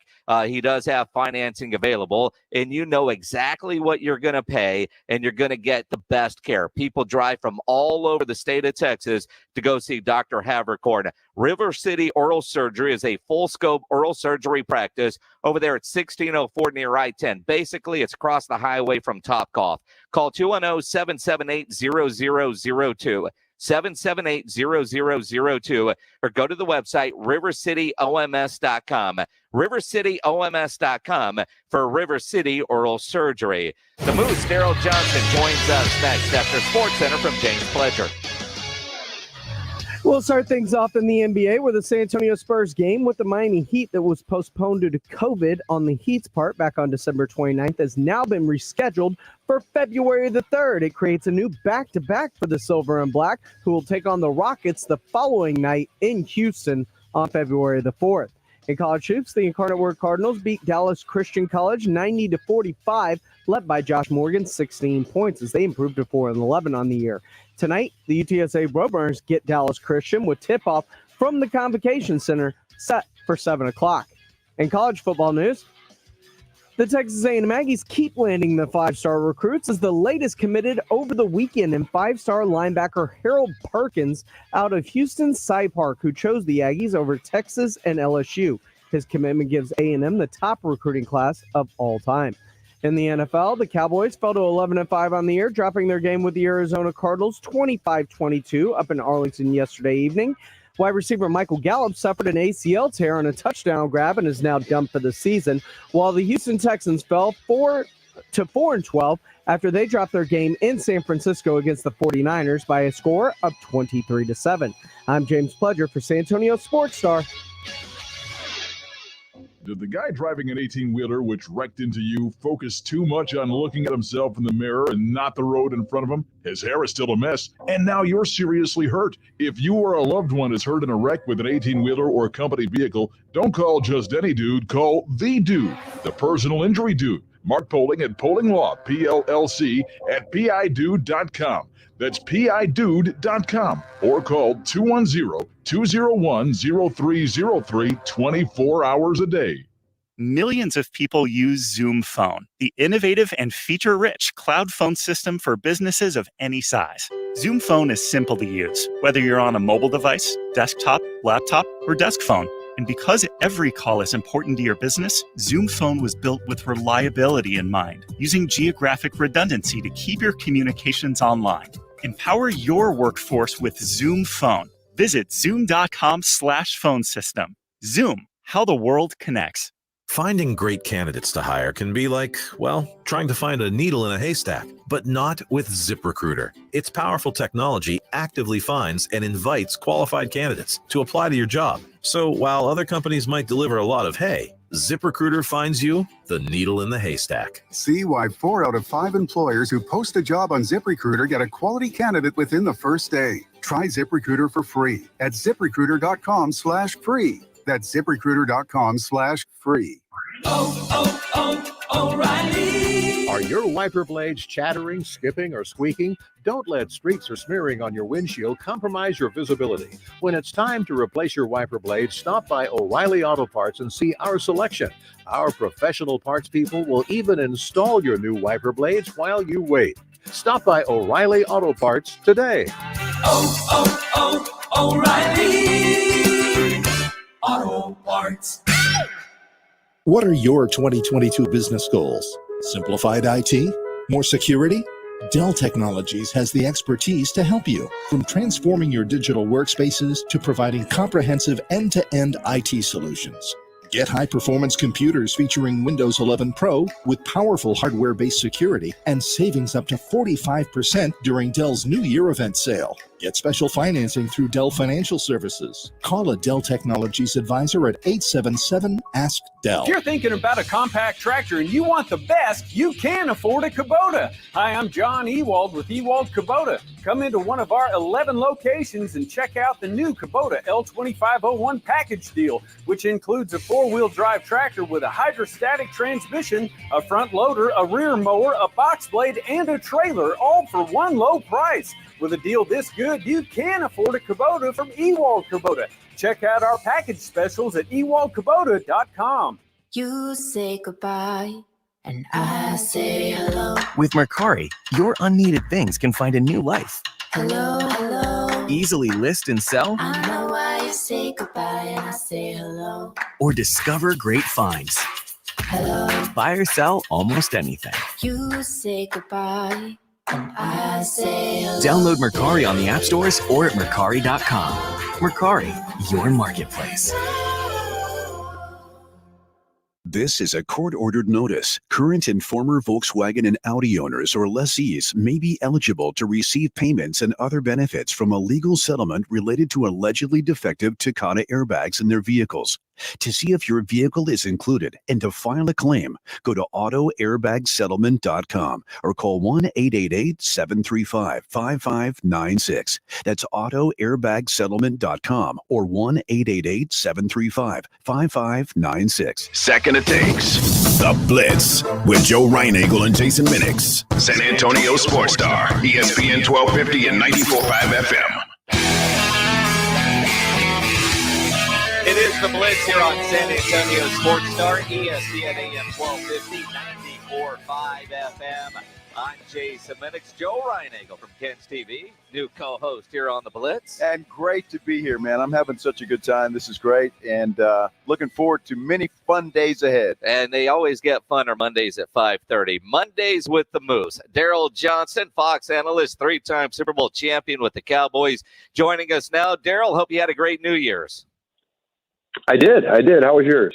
That was fantastic. Great holiday season up until yesterday when I was at Jerry World watching the Cowboys lose to the Arizona Cardinals. Person, huh?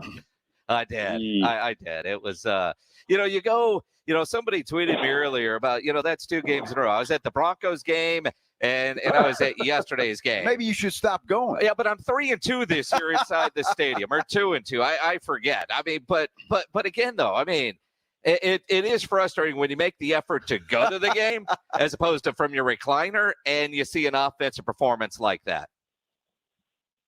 Yeah. It's they're really hard to figure out, and that's been their pattern during the course of the season.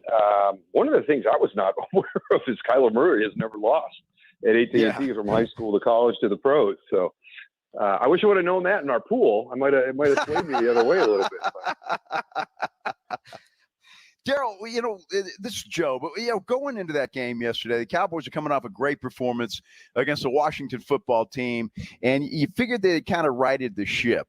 Honestly, I know Arizona needed a win. They were a desperate ball club, but it just seemed like Arizona came in and out-physicaled the Cowboys, especially in that first half. Yeah, and that's something that was surprising. Just the style of play and what Cliff has them doing in Arizona, to me, it lends towards kind of an off-schedule backyard style of play, which is tough to be physical. There have been times this year when they've really kind of committed to the run game, and you can see a little bit of it. I'm good friends with Sean Kugler, who's the offensive line coach for Arizona, and I know his background and his style and what he wants to be able to do. So I've always been surprised that they don't run it a little bit more from time to time. Just to have that physical component to the offense to go along with everything else. But yeah, that was the surprising thing to me was, after the Washington game and just being on an emotional high and really kind of being able to put all the naysayers to rest that, that was all three phases. That was great complementary football. And we're back on track just in time to get ready to make a playoff push.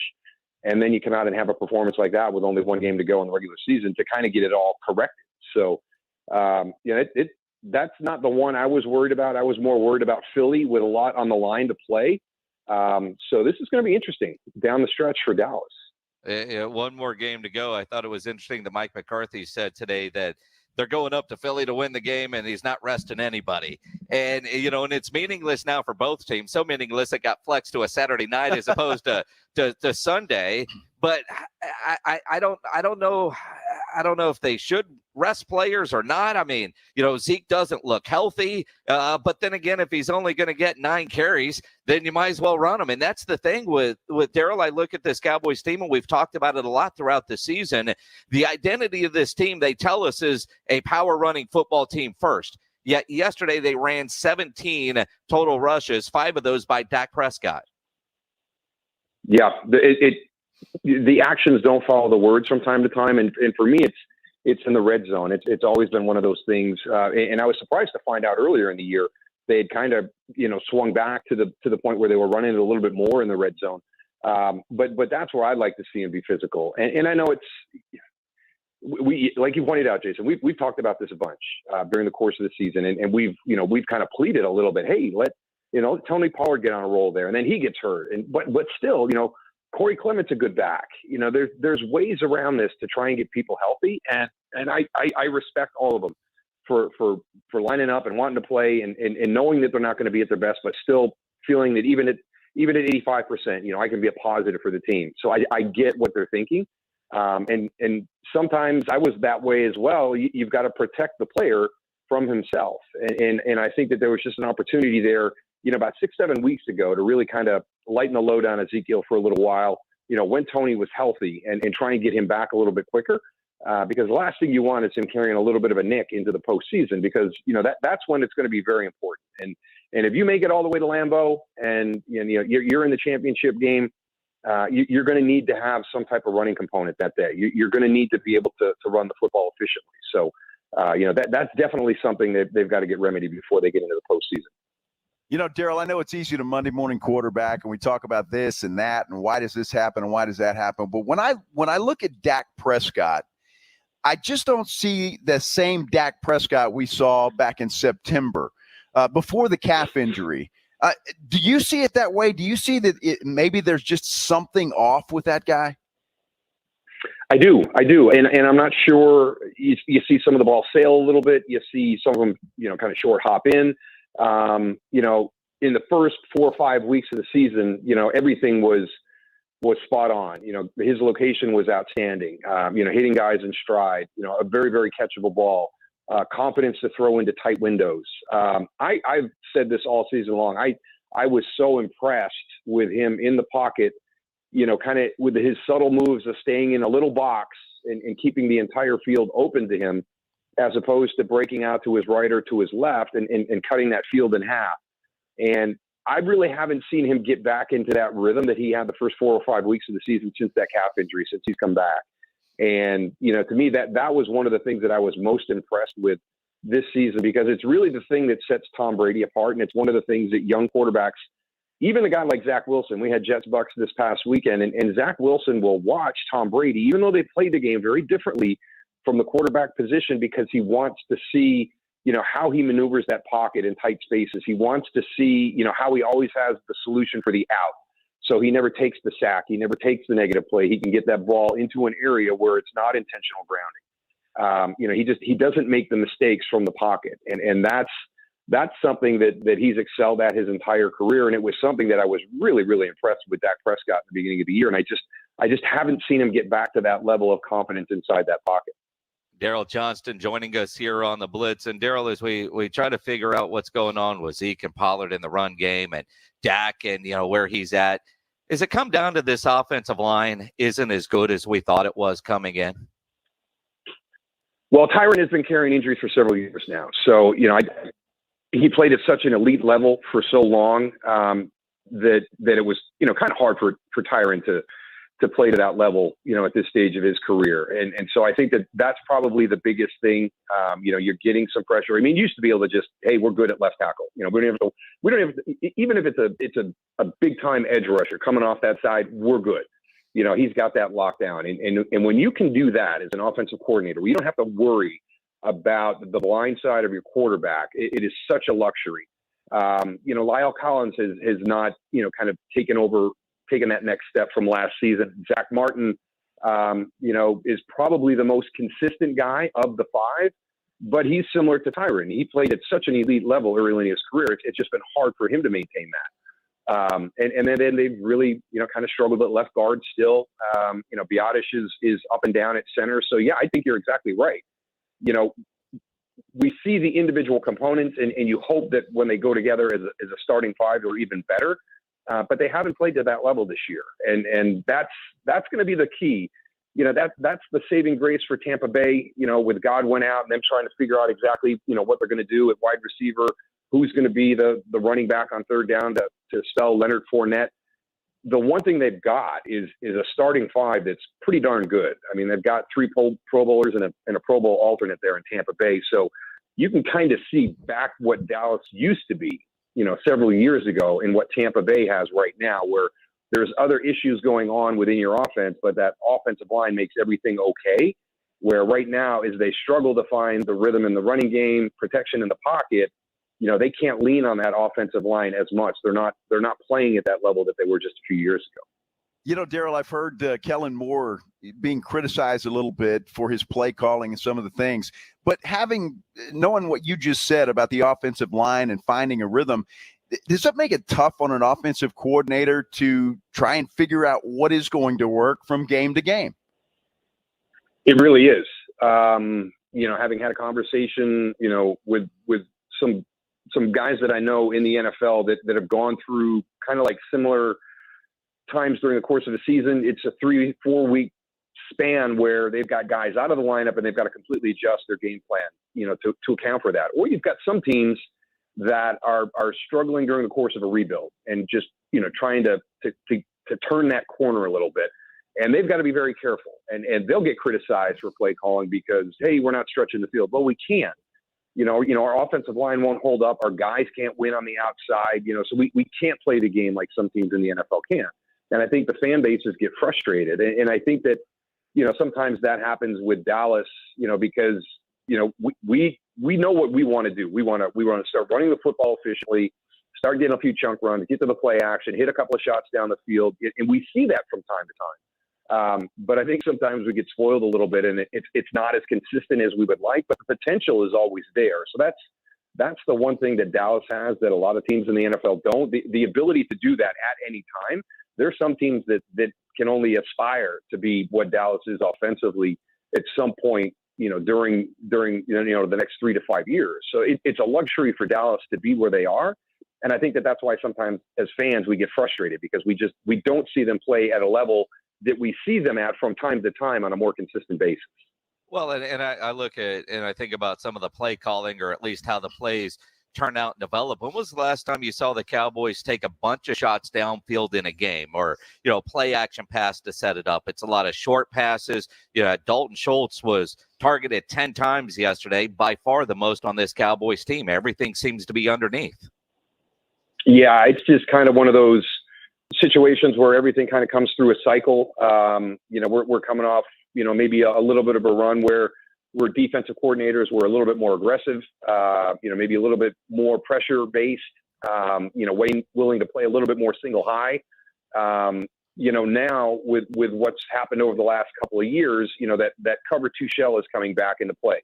And whether you're playing, match zone underneath, whether you're playing man-to-man underneath it, you've got a 2 shell coverage, on the back end. And that really makes it hard to hit those big plays down the field. And it's just something that's become very, very popular in the NFL. And it's very, very frustrating because really what they're doing is they're challenging you to be patient. We're not going to give you the cheap one over the top. We're going to see if you can be a patient offense and check the ball down and, work the middle of the field, work the underneath, run the football. And then we're going to challenge you because we feel at some point you'll make a mistake. You'll have a holding penalty. You'll jump off sides. somehow you're going to put yourselves behind the chains, and then we can dictate to you with maybe a little bit more pressure. But the big thing that's happening with the NFL now, especially to a quarterback like Dak Prescott, like Tom Brady, like Aaron Rodgers, all the top quarterbacks in the NFL, it seems to be, more the approach of, hey, we're going to make you check everything down, and we're going to test your patience because we're not going to let somebody get behind us deep. Okay, Moose, you said you guys called the Bucs-Jets game yesterday. What in the world were you thinking when you saw Antonio Brown running off the field?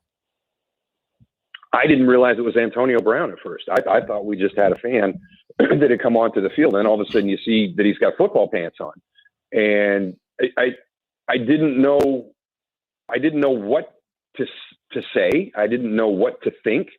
I've never seen anything like that, and we were able to get kind of bits and pieces of film of what happened, and you started to put things together. I still haven't had an opportunity to follow up today, to hear what Coach Arians said, to hear what Byron Leftwich said, to hear what Tom Brady said about the situation. I saw Tom yesterday, and really, as classy as Tom is, the most important thing is, we're more worried about Antonio Brown as a person right now more than a teammate.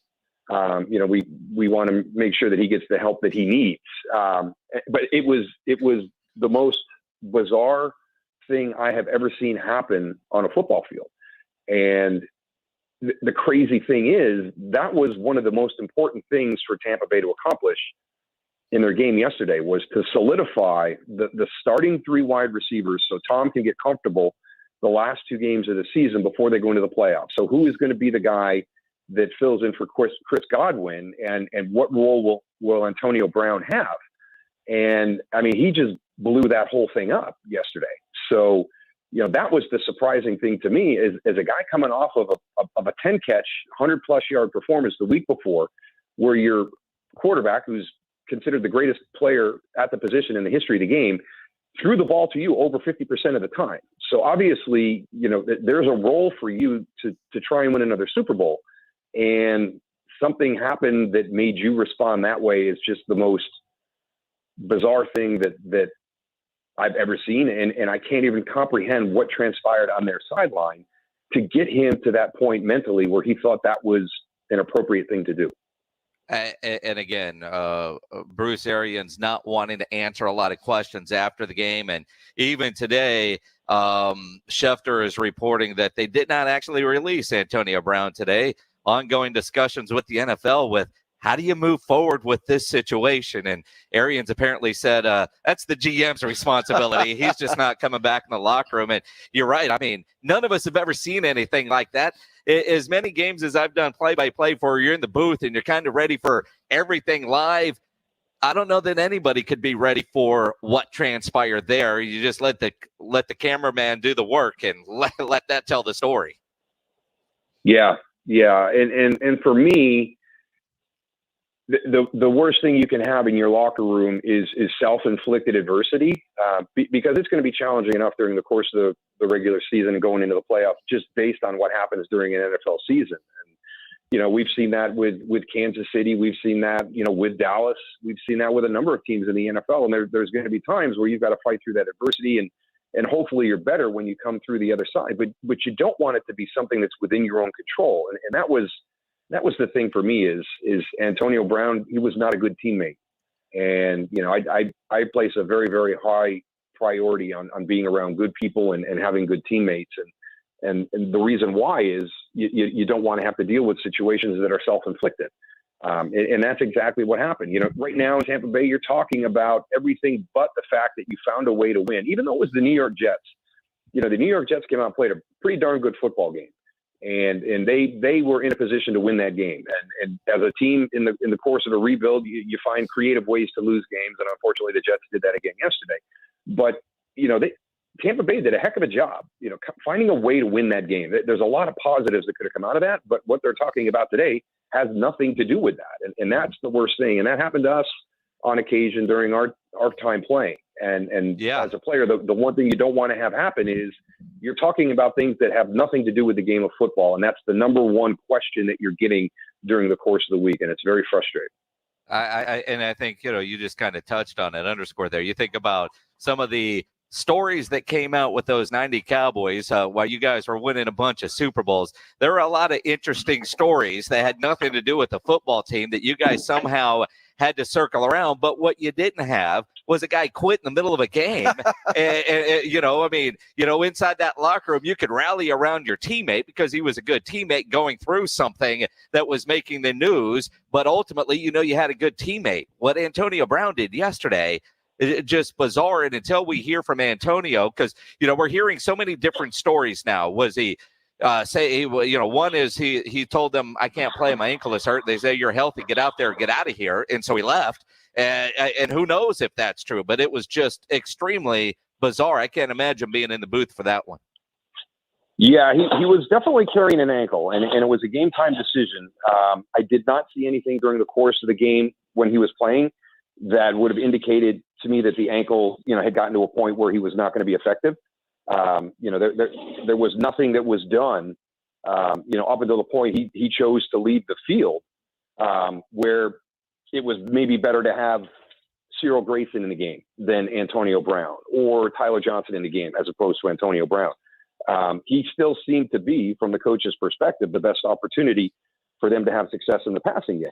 So, yeah, there was nothing there that showed that ankle might have been bothering him a little bit more. But he was, questionable during the course of the week with an ankle, and then it was supposed to come down to a game time decision, and he was ready to go. So if he aggravated it during the game and got that type of information, I know the staff in Tampa Bay pretty well. I know how trainers are in the NFL. They may challenge you, to try and work through it, but they would never tell you either get out there on the field or get off the field. That just, that doesn't happen in today's NFL. He is the Moose. Daryl Johnston, former Cowboy, 3-time Super Bowl champ, now an analyst with Fox Sports, and on with us every Monday for Mondays with the Moose. Daryl, always appreciate it, my friend. We'll talk to you next week. Thank you, Daryl. Look, you got it. Look forward to it. Take care, guys. Appreciate it. The Moose, Daryl Johnston, joining us here on the Blitz. And you think about it, and James Pledger was texting us during the thing. Dude, he played on the 90s Cowboys. He's seen some crazy. He's seen it all. He has been through it. And he was shocked at what he saw yesterday. So that tells you everything you need to know. It certainly does. It is the Blitz here on San Antonio Sports Star, ESPN AM 1250, 94.5 FM. He's Joe Reinagel, new co-host here on the Blitz. Yay! I'm Jason Minix. Got a little more than an hour to go here in the inaugural show of 2022. We got to talk some Spurs at some point. Well, I guess so. We'll talk some Spurs as we continue here on the Blitz. First, let me tell you about Kia Boss, a great local San Antonio company. Kia Boss's smoked meats. It was the first day of work. I set an alarm today for the first time in 2 weeks. Knew I had a big day, wanted to start it right. So I had some breakfast. I had those Kia Boss's smoked maple breakfast links, which are fantastic. Available at select H-E-B stores. If you haven't tried them, man, you are missing out. These breakfast links are a little sweet, a little savory, totally delicious. Perfect part of a nice weekend breakfast or busy weekday morning. They come fully cooked, so all you got to do is heat them up and have that tasty breakfast as you get ready for work, get ready for school. Put them in the microwave, 45 seconds. They are fantastic. If you're doing a keto thing as part of your resolution, make sure you get these Kia Bossa breakfast links. They are fantastic. You can find Kia Bossa maple breakfast links at select H-E-B stores near you. 1, 2, 3. Live and local sports talk to get you out the door. Rob Thompson, Rudy J. R&R in the morning on San Antonio Sports Star, ESPN 1250 and 94.5 FM. America's best high school football players are coming to Texas. It's the All-American Bowl on Saturday, January 8th at the Alamo Dome in San Antonio. Trevor Lawrence, Ezekiel Elliott, and Micah Parsons played here. Join us for a day of exciting football to see the best of the best at the All-American Bowl, followed by the San Antonio Sports All-Star Football Game, presented by H-E-B. 2 exciting games for $10 in the lower bowl. Tickets on sale now at Ticketmaster.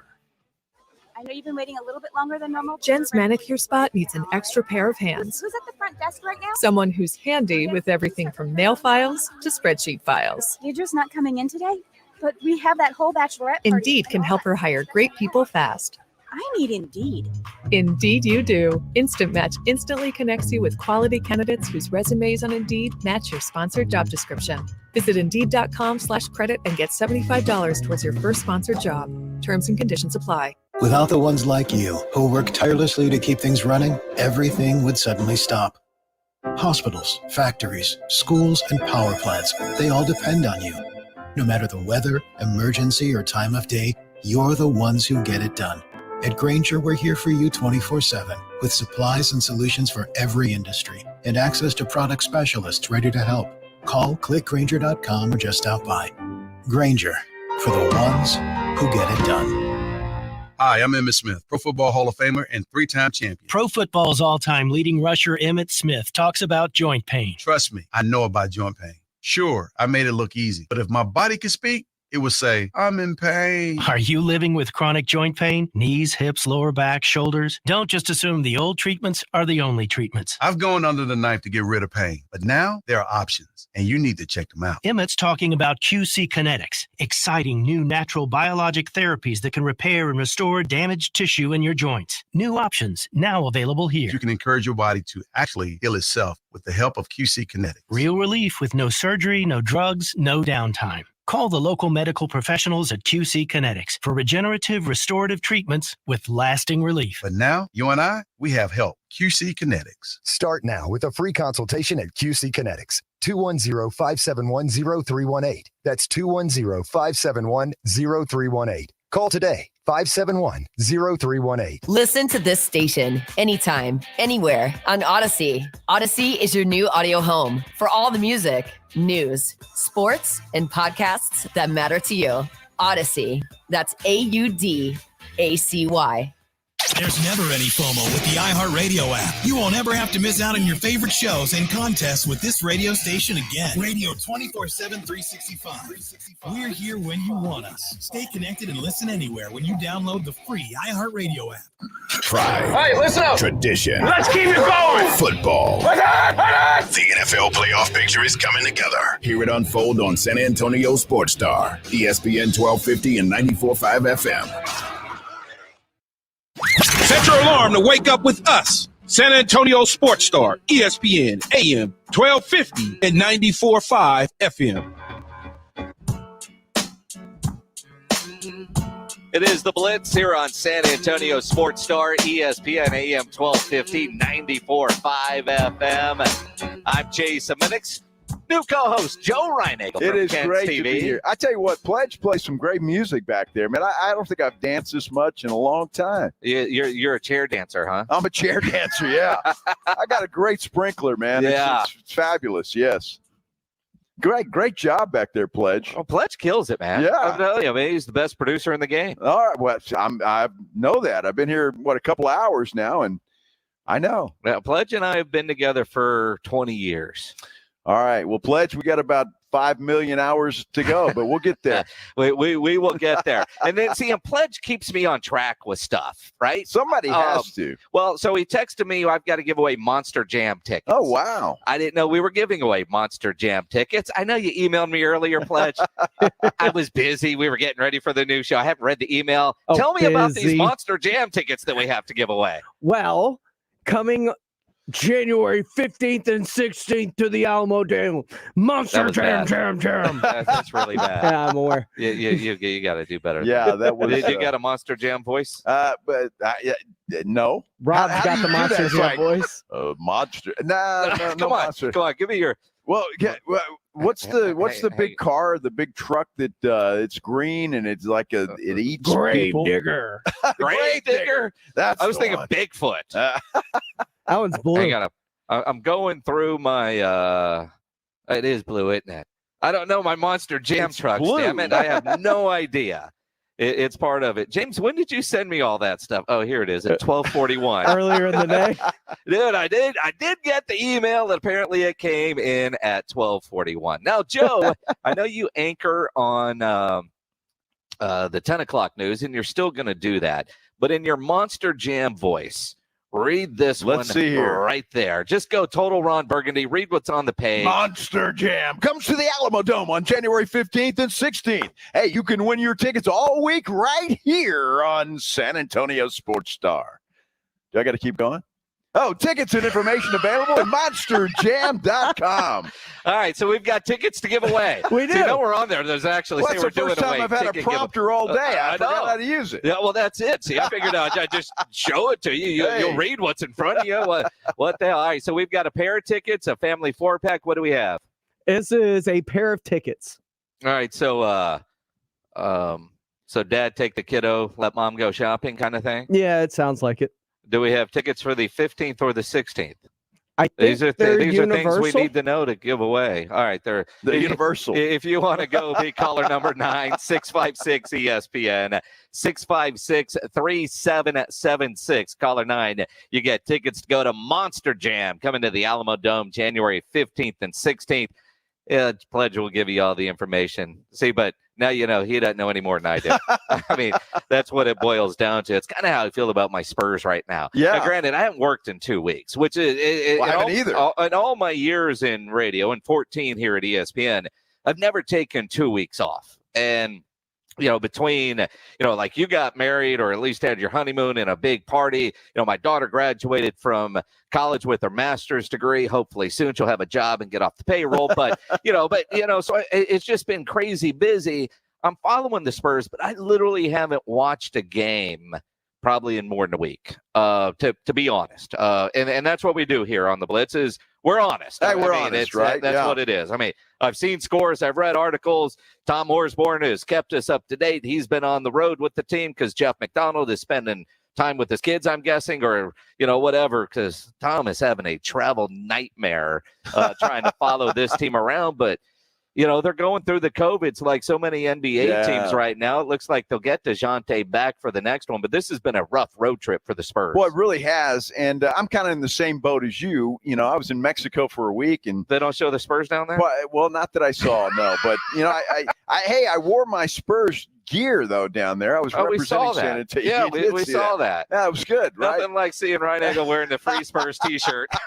That's all I have, T-shirt-wise. Our freebies. So man. That's a good welcome thing. to radio. You will collect T-shirts because you can wear those to work. TV's no different, right? You collect T-shirts there as well. But I can't wait for that, just to wear flip-flops and T-shirts and, good, comfortable stuff. But I digress. You got to start wearing a suit and tie to work every day because that's just what you're used to. You and James Pledge will be the only ones in ties in the building. Well, and Pledge before long will be the only one. What we don't really see when Pledge gets off work at 7, which is generally about 9 p.m. actually when he's all done. He then goes parks car somewhere. He must, right? or he's working at Applebee's or something, right? I mean, did they wear ties at Applebee's? I don't know. That was the first thing that popped into my head. That was random. I was thinking Bohannon's, but you went Applebee's. Well, Applebee's. Yeah, same thing. It's a classy place. I will say this, though, about the Spurs. They are playing a lot better than I thought they would be at this point of the year. Well, I thought they would play this well. And the reason I say that is because the talent that they have. They've got some great young talent. It just takes time to mesh and get all these guys put together. Losing DeJounte Murray for 3 games hurts because obviously, people are talking about him as an all-star, right? So he's playing that well. He's been leading this team. So it's difficult. Derek White hasn't been shooting the ball well. And it's kind of a problem when your shooting guard is struggling shooting. Not shooting. Yeah. And so they've got growing pains, and people just need to be patient with this team. It's going to take a while. Everybody, we're really spoiled here in San Antonio, and I get it, right? It was a great 20-year run with the Big Three and all the championships and everything. But, you lose 2 or 3 years in a row, and everybody's like, man, what's going on? We got to do something. We got to make this move. We got to do that. Got to get this draft pick. I have to do this. And right in front of you, you got all this talent that's sitting right there that just needs to gel and get better together. And we're seeing it. But this fast food society that we live in, especially with fans, we want instant changes. And it doesn't really matter what sport you want to see. I saw a stat today from Hembo from Get Up in Greeny, right? And the 4 teams with the most dead cap money are the teams that all suck, with the exception of the Eagles, who are still paying $34.5 million to Carson Wentz, right? Yet they're the one team that has made the playoffs in what is supposed to be their rebuild crap year. Mm-hmm. And, they're talking about, coach of the year stuff. I don't know about that, but give the Eagles some credit. They have tripped their way into the postseason. I think Spurs fans are getting that way. I think coming into the year, the interest level on this year's Spurs team is as high as it's been since Tim Duncan walked away. Because you knew they were going to be okay with DeMar and LaMarcus, but it didn't feel like they were a championship team. Now, with all the Patty Mills gone and LaMarcus gone and DeMar gone, Pop has no choice but to play the young guys. So you get to see them develop and really say, yeah, that's a piece that needs to stick around. And I think that's been fun this year for the Spurs. And they're winning some games that I didn't think many of us thought they were going to win. I love how everybody wants to get rid of those guys, DeMar and Patty, and both of those guys. Yeah, DeMar is just sucking it right now for Chicago. It's just brutal back-to-back game winners the way he's playing up there. It's incredible. The Bulls are in first place, for goodness sake. And Patty's doing great in Brooklyn as well. So I'm happy for those guys. I'm happy they're doing well where they're at. But it was just time to move on. It was time to rebuild. But there is an enormous amount of talent on that roster. Just be patient with them. You got to give them some time. There's no magic pill that is going to make this team a championship contender this year. Patella Franklin on Facebook Live says, Spurs just as inconsistent as the Texas winter. Yeah, it got cold, didn't it? It did get cold. But it's going to be in the 70s on Wednesday. Well, that's why we live here, isn't it? And then it might get cold again. Yeah, but I don't want another February like we had last year. I don't think any of us do. No. Although, in reality, I was stranded in Hollywood Beach, Florida. No, that's during too the bad. Freeze. I couldn't get home. Yeah. Mm-hmm. It was brutal from what I hear. It was terrible. It was terrible. Oh, I know. The first day was great. It's snowing. It's like, snow. We never see that. Yeah. But then it's like, it's snowing. And then it's like, get this stuff out of here. Yeah, and then the fallout that has continued from there. Absolutely. It is the Blitz here on San Antonio Sports Star, ESPN AM 1250, 94.5 FM. First Monday of the new year, first show of the new year. New co-host Joe Reinagel. So you can still watch him at 10 o'clock on Ken's TV. He's still going to keep that job, but he's working for us full time. This isn't a one-off.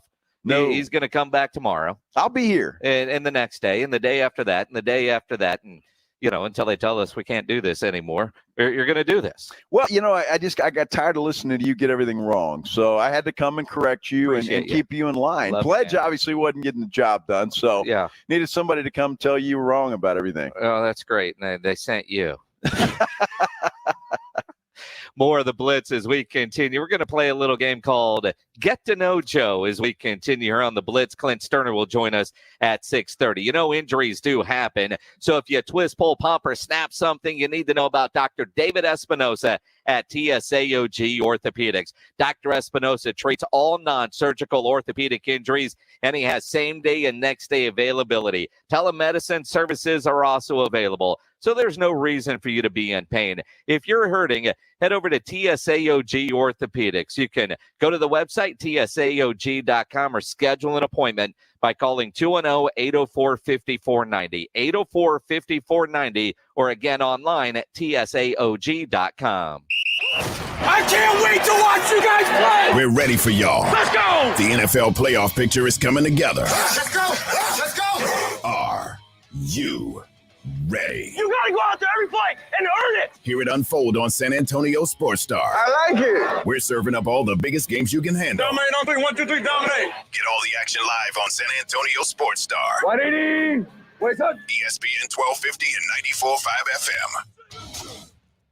We will buy no used car before it's time. We will pay the top money because we know exactly what we're doing at GiveMeTheVin.com. We've bought $1 billion with a B of used cars from you guys in 2021 already because this used car market's on fire. $1 billion in volume. We're paying so much, it's scary. Only at GiveMeTheVin.com. Sell us your car. GiveMeTheVin.com. So easy you can do it in your underwear. Sure, we have 30 seconds to tell you that drivers who switch to Progressive could save big. But then what? Well, radio has been called theater of the mind, so let's tell a story with sound effects. Wow,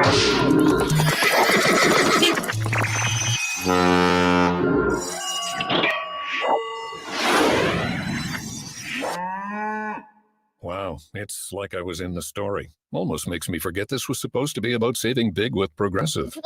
Progressive Casualty Insurance Company and Affiliates. 70% of the Fortune 100 choose Zoom. With phone, chat, workspaces, apps, events, and video in a single platform, Zoom powers all your communications. Large enterprises, small businesses, and individuals use the secure Zoom platform to enable new ways of working, learning, hosting events, and supporting their customers. And now you can save 15% on meetings, chat, and phone with a Zoom United bundle. Visit zoom.com/bundle. Zoom, how the world connects. If you're thinking about a compact tractor and you want the best, you can afford a Kubota. Hi, I'm John Ewald with Ewald Kubota. Come into one of our 11 locations and check out the new Kubota L2501 package deal, which includes a four-wheel drive tractor with a hydrostatic transmission, a front loader, a rear mower, a box blade, and a trailer, all for one low price. With a deal this good, you can afford a Kubota from Ewald Kubota. Check out our package specials at ewaldkubota.com. Find your next amazing getaway at the South Texas RV Super Sale. Hundreds of RVs, every shape and size. Small pop-up campers to spacious motorhomes, toy haulers, travel trailers, fifth wheels, and more from South Texas' best dealers. RVing will change your life. Fall in love with the unexpected joy of the No Limits RV lifestyle. Check out a free seminar. Never stop looking for your next big adventure. Discover RVing at the South Texas RV Super Sale, Freeman Coliseum Expo Hall, January 6th through the 9th. Doors open at 10 a.m. One team, one mission. KZDC, San Antonio Sports Star, ESPN, AM 1250 and 94.5 FM. Joe Reinager, Jason Minix, The Blitz. It is the Blitz here on San Antonio Sports Star, ESPN AM 1250, 94.5 FM. He is Joe Reinagle. I'm Jason Minix. The all-new Blitz to kick off 2022. Man, it has been a blast today. But I got to tell the folks what we were talking about just before we came on the air. All right. Remember Joe Namath? I do. When he got drunk? Yeah. And he tried to molest Susie Colbert on the sidelines. I think he just asked for a kiss. Well, he was close. Yeah. He didn't actually touch her. Maybe that's a little too harsh. Well, because we just saw her on TV and I said, she hasn't aged in like 15 years. She looks not the at same, all. Yeah. Right? So I don't know. I thought that was kind of 25 years on Ken's. You haven't aged? Yeah, I haven't. I look pretty good still for an old guy. I'm glad you said that. I do. I mean, everybody. I mean, you got a face for radio. Now you're back where you belong. Man, let me tell you something. It's great to be back on radio. That's one thing because I started in radio, for those that don't know. And before I went to Ken's, I same building.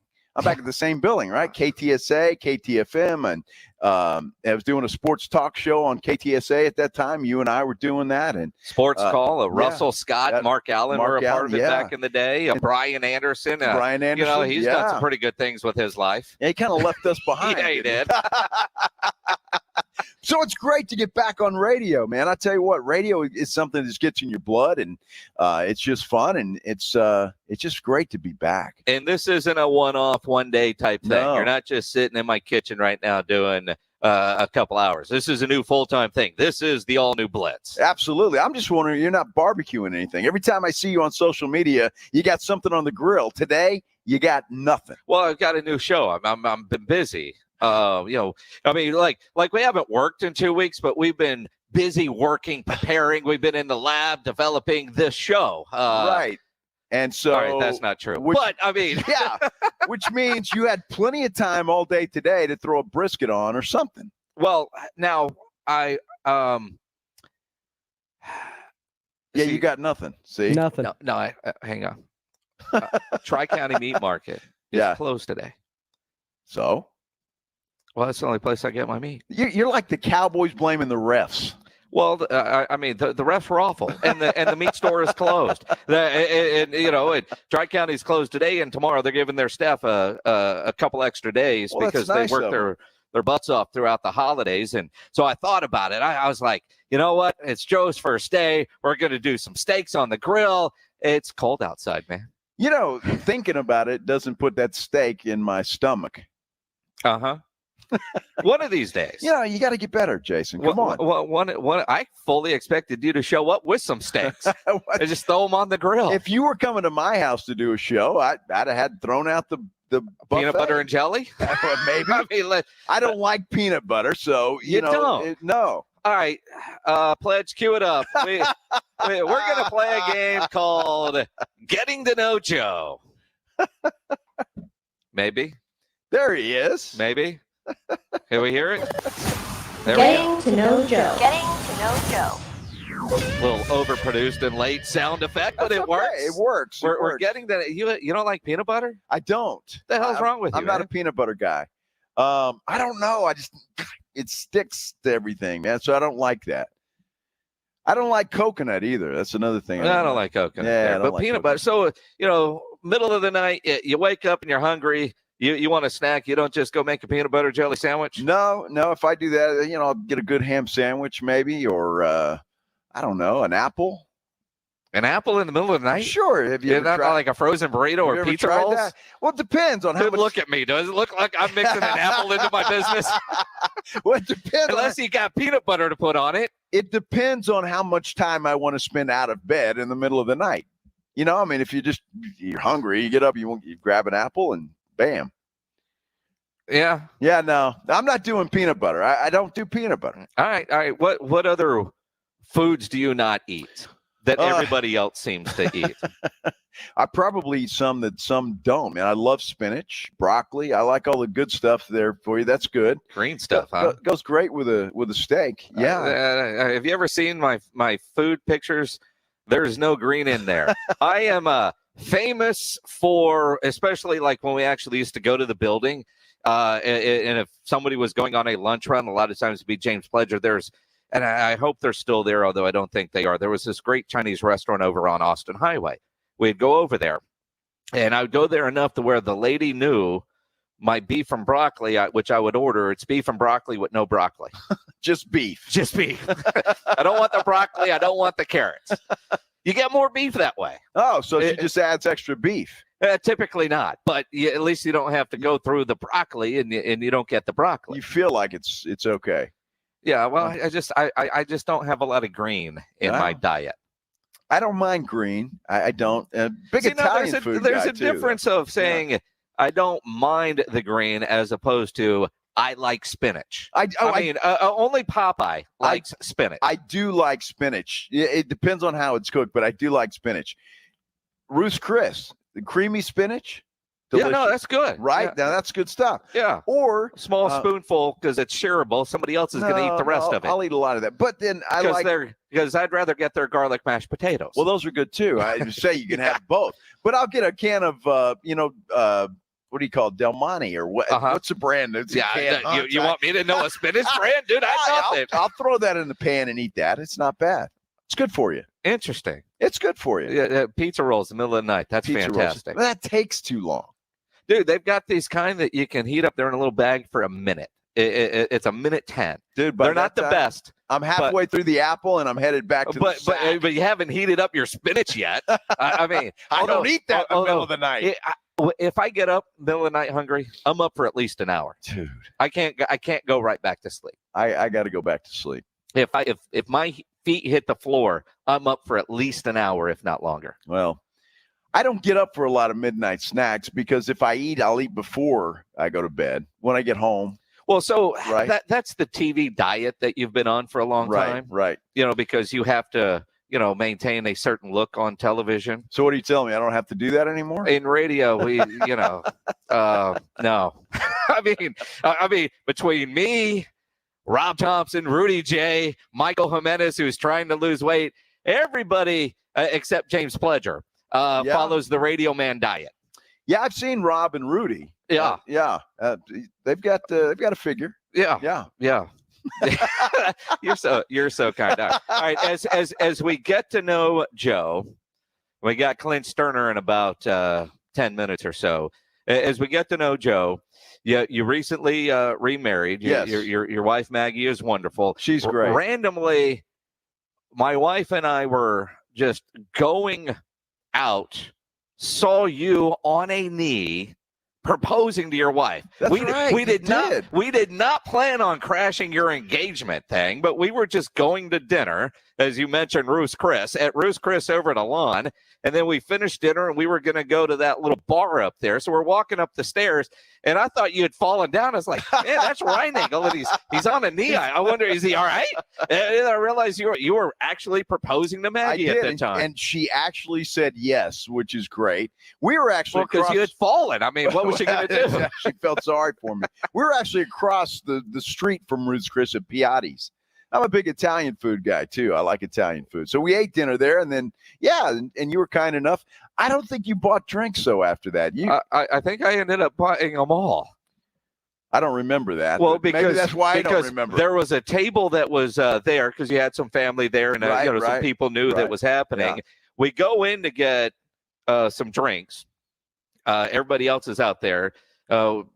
You've got some, and then I got some, and then the next round. I mean, but you weren't leaving your party, so we just kept it going. But it was fantastic. It was fun. It was fun night. So you and Maggie, and it's weird asking you this because I know you work till 10 o'clock every night. But let's say a random weeknight.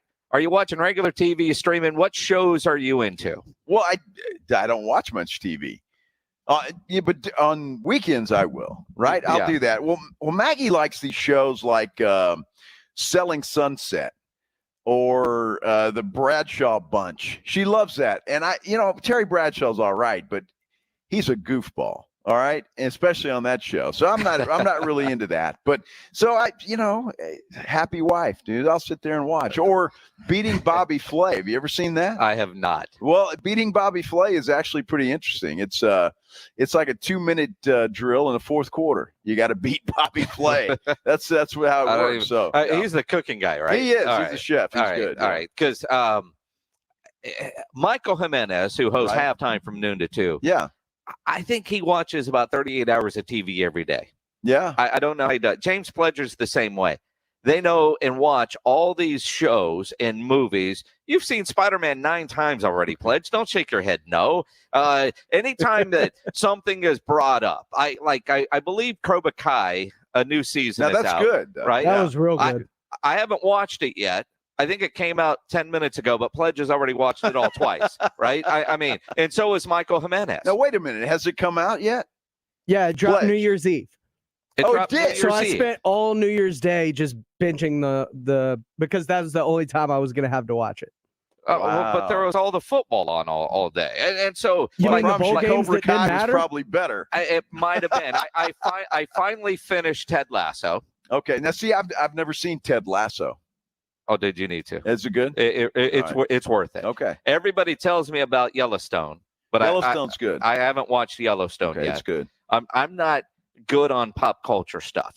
Apparently, neither are you. Well, not really, because I mean, I don't want to sit down all day New Year's Day and watch Cobra Kai. I'll watch an episode or two, and then go do something. Well, all right. So go do. What are you going to do? I don't know. I enjoy eating out. The weekends, I enjoy eating out. Or, Maggie and I'll go to Fredericksburg and go have some wine, or, just do something. I like to get out and do stuff. So and golf. And we play golf. Yeah, we like to play golf. And when you say we, you and your wife. Maggie, yeah.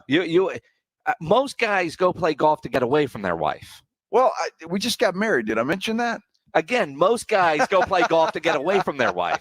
We just got married, and I do that, and she'll go, and we have the whole, she has her girls' nights, and and we do that, but we actually enjoy spending time together. Not saying that I don't enjoy spending time with my wife, but maybe she doesn't enjoy spending time with you. That might be it. I mean, what is the because we're all a bunch of guys. We like to do the show as if we're a bunch of guys sitting around the bar. Yeah. All right. So, and I know you're newlyweds, but what's the one thing that you do for her that just drives you nuts? That drives me nuts? Yes. Watch Bobby Flay. Dumb shows on TV. So I actually like Bobby Flay. Okay. At what point do you get to control the remote? Selling Sunset is horrible. I don't even know what that is. It's terrible. It sounds Trust horrible. Me, don't ever watch it. And the Bradshaw commercials. And Terry Bradshaw I mean, that makes the Chrisley commercials look good, and I'm not watching either of those shows. But you do that stuff. So No, I understand. yeah, I understand. I've got a very understanding wife. That's good. There's only a handful of shows, generally some sort of medical drama, that I'm forced to watch. But for the most part, she doesn't make me watch anything anymore. Probably because she's tired of hearing me bitching throughout the all of them. That she just kind of stopped. Well, and that's good. And I don't know if it's a make me watch it, right? At least I can say that to you. Yeah, 'Cause I'm sure she's not listening making you right watch now. it, right? Because if you went out and started doing something in your garage, she'd think something's wrong with you. Right. But that Selling Sunset show is it's bad. She's not listening, right? I have no clue. I doubt it. She hasn't texted yet, so I don't think so. Although she'll hear about it. Welcome to radio, because everything we do is available. Right? The other thing, speaking of TV, that you don't watch that I highly recommend, although you've missed it. You've never watched a Manning cast for Monday Night Football. I have not, and tonight might be the night to do that. It is incredible, an incredible way to watch football with Peyton and Eli, and their guest tonight has, for some reason, Bill Cowher. They've got Roger Goodell, Aaron Rodgers, and Snoop Dogg. Now that'll be entertaining. I hope Snoop Dogg and Rodgers are on together, because they're both a couple of weirdos, and that'll be fun. Yeah, that will work. All right, Pledge is telling me your cousin Vinny is online too. So before we go to break, let's talk to Vinny. Vinny, you're on the Blitz. What's up, man? Well, Minix, I just wanted to ask if the new guy, has he brought anything productive to the table today? Have you been listening? Yeah, I have, and I will say you guys are doing a heck of a job. What's up, Uncle Joe? What's up, Vinny? I hope you're taking care of the place in my absence. What have I been doing for the last decade? Come on, man. That's Vinny Vincetta, who is we've been working together at Ken's for 10 years plus, right? And he's the greatest. He's been awesome. Is he having to do the 5 o'clock now? Yeah, he's taking care of things. Yeah. All right, good. Because you've got to go back and do the 10. I do, but unless Vinny wants to do the 10. Well, because you can go home and watch Selling Sunset. Well, yeah. I'll do the 10. Yeah. No, Vinny's great. Glad you called, Vinny. Do you normally listen to Minix? Everybody listens to this show. What are you talking about? Come on, man. Vinny apparently doesn't understand the part of talk radio is you actually have to talk. I mean, it's TV guys. If it's not written in front of them, scrolling on a prompter, they don't know what to say. That's exactly right. That just ad lib thing is not good. But no, Vinny's great. Clint Stoerner from Sports Radio 610, former Cowboy quarterback, will join us next. First, let me tell you about Quartermoon Plumbing, Heating, and AC. And I tell you what, this week is going to be one of those weeks where you're going to need the heater and you're going to need the AC. If you're having issues with either or your plumbing, to call Quartermoon at 210-651-5899. At Quartermoon, they are experts at worst case scenarios, and if you're calling them in your world, it's likely worst case scenario. They'll get you taken care of. They're full service, big job, small job, residential or commercial. Their service trucks are fully stocked, and they have all the equipment needed for any job. At Quartermoon, they do not have commissioned sales reps. They'll provide estimates and second opinions. They have a great experienced staff that has earned an A-plus ranking with the Better Business Bureau. 210-651-5899, 651-5899, or online, quartermoonplumbing.com. Clint Stoerner, right after Sports Center with James Pledger. Thanks, Jason. We'll start off with the Cowboys, who fell to 11-5 on the air after dropping their game with the Cardinals, 25-22 yesterday. Dak Prescott threw for 226 yards and 3 touchdowns in the loss, but the Cowboys were held to just 45 yards on the ground. Wide receiver Michael Gallup suffered an ACL tear on one of those touchdown grabs and is now done for the season. In other Cowboy news, offensive coordinator Kellen Moore will reportedly have an interview with the Jacksonville Jaguars for their head coaching vacancy next week. This, according to the NFL Network's Tom Pelissero. The Houston Texans fell to 4-12 on the year, dropping their game in San Francisco with the 49ers 23-7. In college football, the Texas A&M Aggies keep on landing those 5-star recruits, as the latest to commit over the weekend was 5-star linebacker Harold Perkins out of Houston Side Park, who chose the Aggies over both Texas and LSU. His commitment gives the Aggies the top recruiting class of all time, according to the metrics. In the NBA, the San Antonio Spurs game with the Miami Heat that was postponed due to COVID back on December 29th has now been rescheduled for February the 3rd. It now creates a back-to-back for the Spurs, who will take on the Rockets on February the 4th in Houston. I'm James Pledger for San Antonio Sports Star, ESPN AM 1250 and 94.5 FM. Injuries happen, so if you twist, pull, pop, or snap something, you need Dr. David Espinosa at TSAOG Orthopedics. Dr. Espinosa treats all non-surgical orthopedic injuries and has same-day and next-day availability. Telemedicine services are also available. There is no reason to be in pain. If you are hurting, visit Dr. David Espinosa at TSAOG Orthopedics. Learn more at TSAOG.com. That's TSAOG.com, or schedule your appointment by calling 210-804-5490. Have you wanted to speak a new language but thought it'd be too difficult or take too much time? Then try Babbel. In just 15 minutes a day, Babbel teaches you conversations that you will actually use. With 14 languages and lesson topics like travel, business, relationships, and more, you'll learn what matters most to you. Babbel. Language for life. Learn a new language with ease. Go to Babbel.com to try for free. That's BABBEL.com. Have you ever wondered why eyeglasses cost so much? The eyewear industry has been dominated by a single company that's kept prices artificially high. Yikes.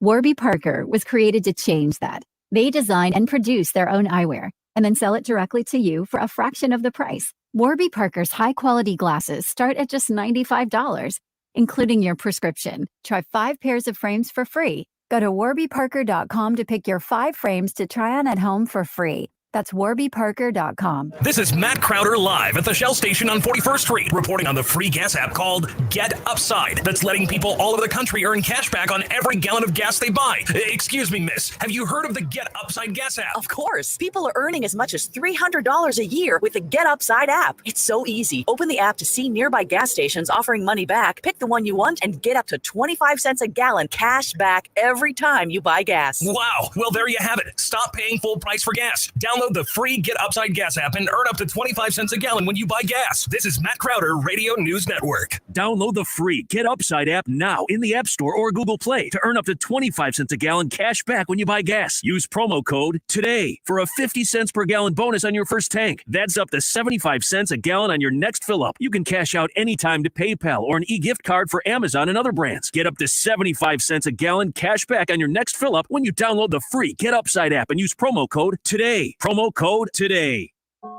Deep breaths. Mi's virtual meditation studio has never been busier. Imagine not working. They need a remote assistant to realign their scheduling. Blank calendar. Sorry, back to your breath. Indeed can help them hire great people fast. I need Indeed. Indeed you do. Make calls, schedule virtual interviews, and talk to candidates right from your employer dashboard. Visit Indeed.com/credit and get $75 towards your first sponsored job. Terms and conditions apply. Hey, Jim! Thanks for coming. Are you kidding? I never miss one of your dinner parties. How's the new job? We're growing fast, and I stopped working weekends thanks to how much smoother everything runs on NetSuite by Oracle. Fantastic. We're still using QuickBooks. Why haven't you upgraded to NetSuite? We're making QuickBooks work, sort of. Shh, watch your language. The kids are right there. Sorry, Amy. NetSuite gives you visibility and control of your financials, inventory, HR, planning, budgeting, and more. NetSuite is everything you need to grow, all in one place. And 93% of surveyed businesses increase their visibility and control since upgrading from QuickBooks to NetSuite. Yeah, sounds like it's time for me to switch to NetSuite. Over 27,000 businesses already use NetSuite. For the new year, NetSuite has a new financing program for those ready to upgrade at netsuite.com/radar. Head to netsuite.com/radar for this special one-of-a-kind financing offer on the #1 financial system for growing businesses. netsuite.com/radar.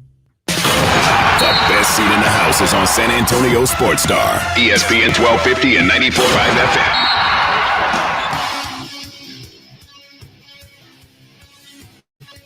It is the Blitz here on San Antonio Sports Star, ESPN AM 1250, 94.5 FM. Or I'll say the new Blitz. I'm Jason Minix, Joe Reinagel from Kent's TV. he's still at Ken's. He can watch him on the 10 o'clock, but he's doing radio full time now. Got a face for radio. Now you're back where you belong, man. That's right, man. After 25 years of doing TV, they said, get out. It's time to do radio, They right? didn't say that. You got to go to work tonight. Well, that's true. Yeah, exactly. Another man with a face for radio, air quotes. Our buddy, a guy that should be on TV.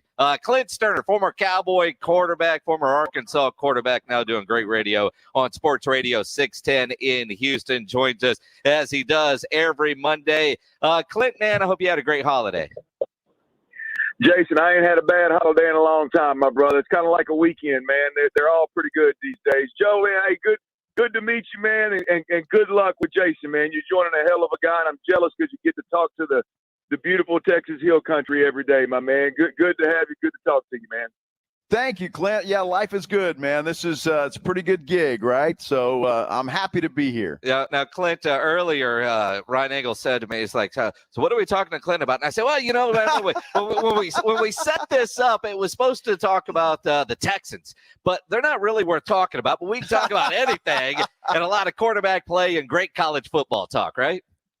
That's right, man. Hey, that's what pros do, man. When you get a bad look on defense, you call an audible, you adjust, and you get the team in the right place. And that's what we're doing, baby. Well, Dak Prescott hasn't been doing that, has he? Wow, man. You know what? I'm gonna be honest with you. I didn't get a chance to see the Cowboy game yesterday because I was covering and post gaming for the Texans. But big picture, I've watched them a lot this year. And big picture, I tell you, it doesn't surprise me that they're messing the bed here down the stretch. And outside of the NFC East, you know, they've left a lot to be desired, man. I said this the very first time you and I talked about it, and I like to pat myself on the back when I'm right. I like to completely avoid when I'm wrong. This is one of those times where, man, I hit the nail on the head. This is one of those teams that you just flat can't trust. I mean, right now, be honest with me. Right now, if you're watching football and I'm not talking about just this week, I'm talking about big picture NFL. I mean, not who has the highest ceiling, but what game do you trust? Philadelphia in the playoffs or the Dallas Cowboys in the playoffs? I know who has the highest ceiling.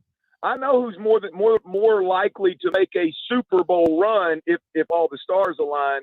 But right now, who's playing better football? And wow, look, here's the deal. Here's the deal, Jay. I don't want you to answer it. I don't want to put you on the spot and answer it.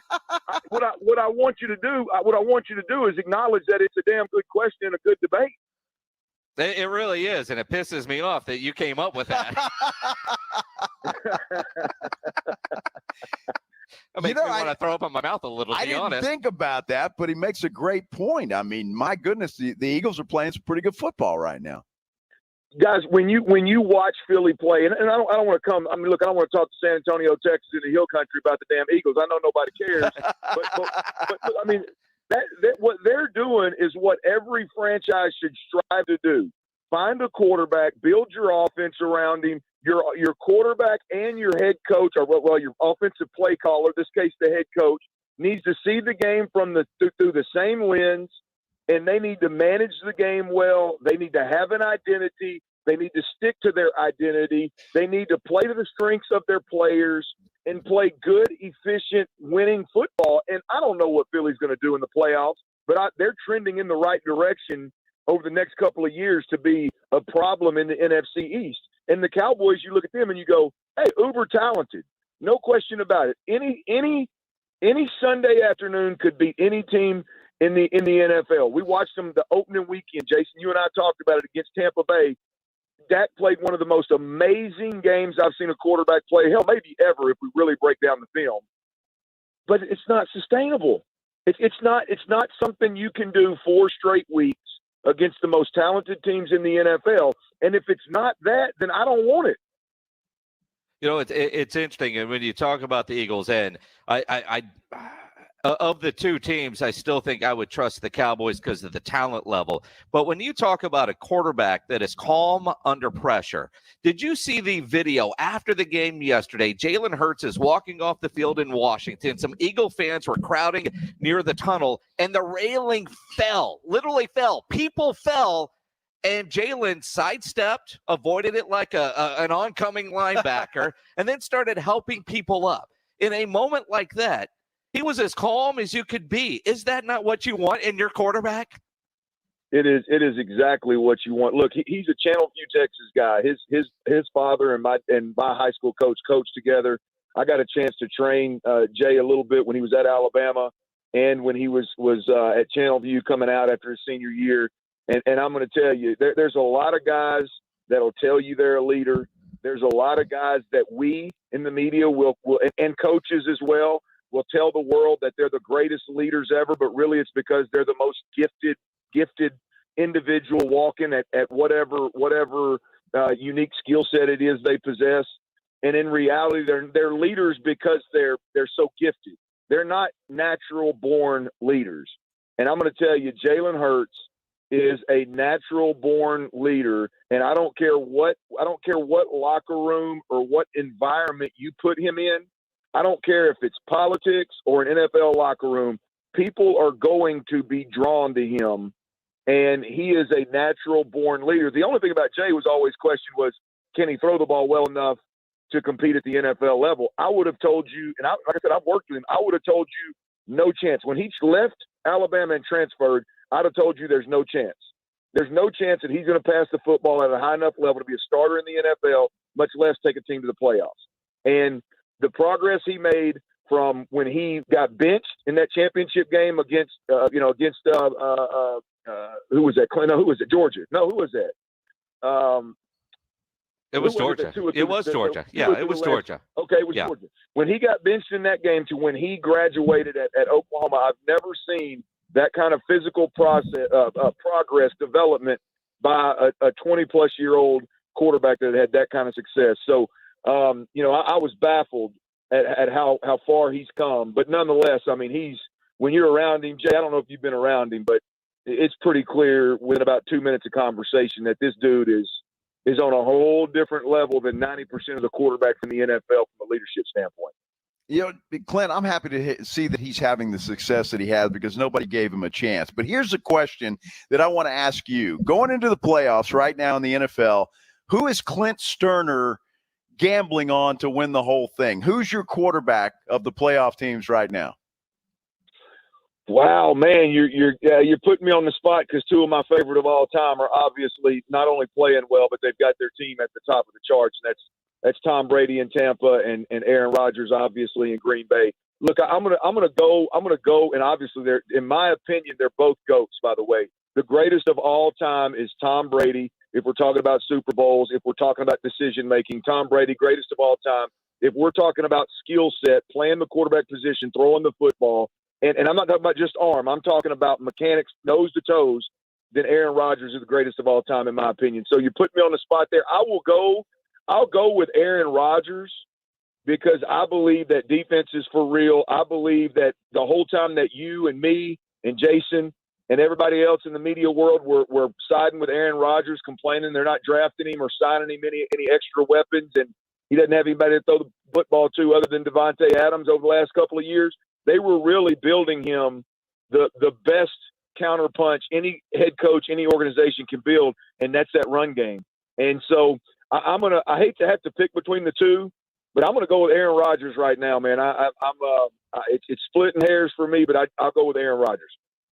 He is Clint Stoerner, former Cowboy quarterback, now doing radio down in Houston on Sports Radio 610, joining us here on the Blitz. Clint, shifting into college football a little bit, I know there's another bowl game in your neck of the woods coming up tomorrow night, LSU against Kansas State in the Texas Bowl. This bowl season has been, there's been a couple of good games, couple of fun games to watch, but overall not many that have kept you, or at least kept me, from start to finish. And a lot of it is player opt-outs. Now, as a guy that played big-time college football at Arkansas, I don't know if you would have opted out of a bowl game given the opportunity, or if you were playing today knowing what you know now, if you would. But what did you think of the college bowl season to this point?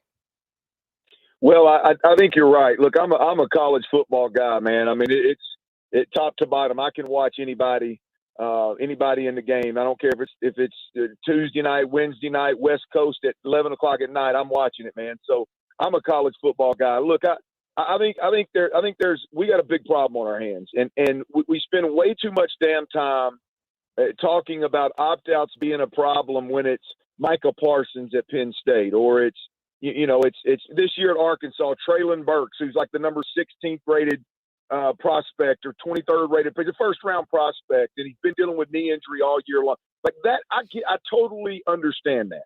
Like I understand why a player that's set to make $20 to $30 million overnight nowadays, because it's all guaranteed for these guys.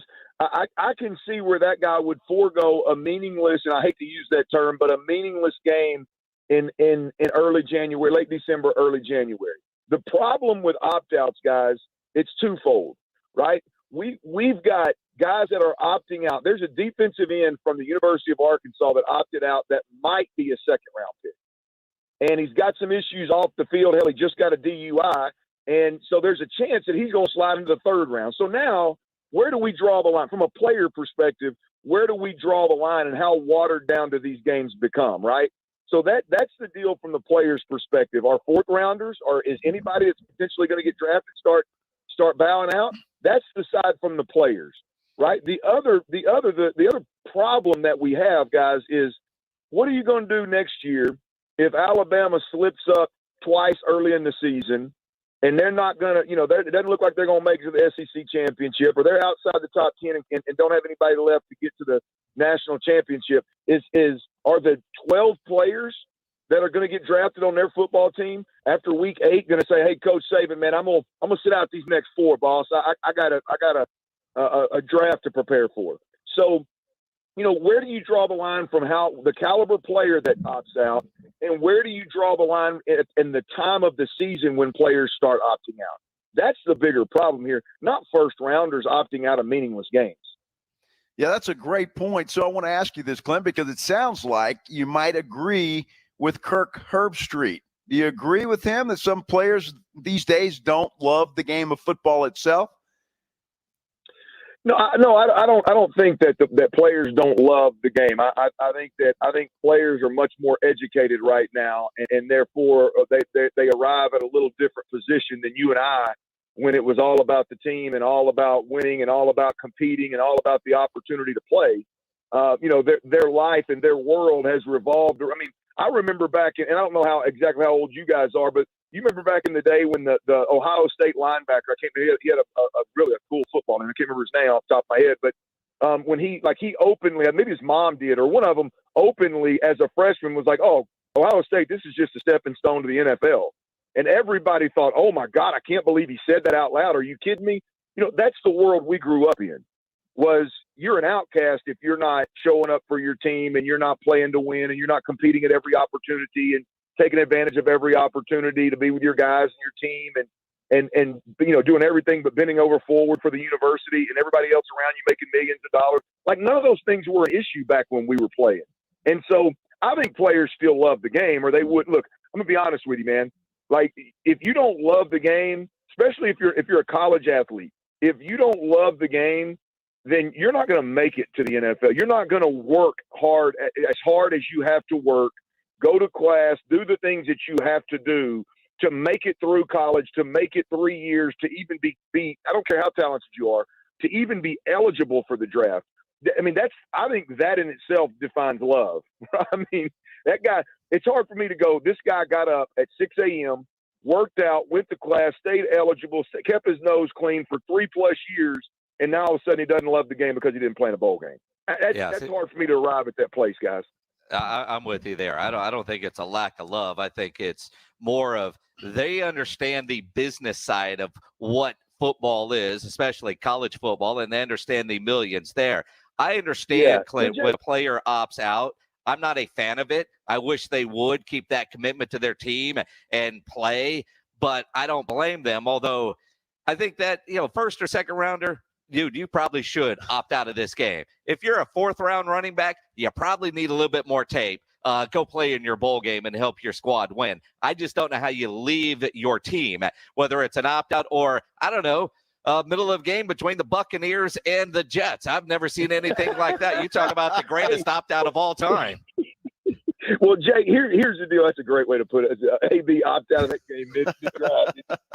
Look, I mean, here's the thing: is I don't. And before we get off the college deal, look, I don't question players' love for the game. Here's what I will say: we live in a much more selfish generation. I mean, and that's just the fact of the matter. And I'm not going to question their love for their teammates. I'm not going to question their love for the game. But I will tell you that I've been around players, high school, college level. I've covered it. I've coached it. I mean, I've been that there is a level of selfishness in today's world, and I think it's showcased in young athletes brightly. I mean, very often, and that I don't think existed 15, 20 years ago.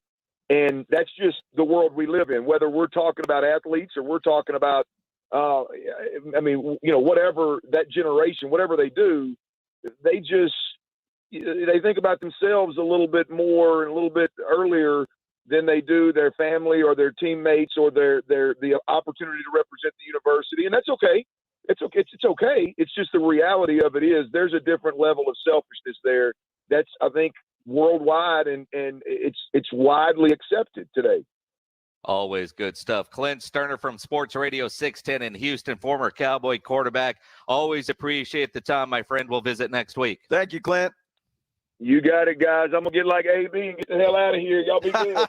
Opt out for the rest of this day. That is Clint Stoerner joining us here on the Blitz. First show almost in the books with Joe Reinagel. 3 hours, man. It goes fast. We'll be back to wrap it up in a moment. But first, let me tell you about Hill Electric. If you need an electrician, Hill Electric is available 24/7 for residential and commercial needs. I have used Hill Electric for a variety of projects at my home, added extra outlets in the garage. In fact, I just had them put up a couple weeks ago some motion lights outside right over my grill so I can have some light for night grilling, because, you know, that became a need when the time changed and you realize, boy, the patio lights don't cover it. Need a light? Called Hill Electric, had it installed, and it is fantastic. For over 3 decades, the family-owned Hill Electric has served San Antonio homes and businesses. Whether you need additional outlets or USB ports, fixing that fuse that always seems to blow that flickering light, Hill Electric has the right service at the right price. Never a service charge, always free estimates. If you're having to rework your office, let Hill Electric come design your socially distant space to ensure each workstation has the proper electrical needs. Hill Electric is a great local family-owned business. Again, never a service charge, always free estimates. Call Hill Electric at 210-404-9074, 404-9074, or online, hill-electric.com.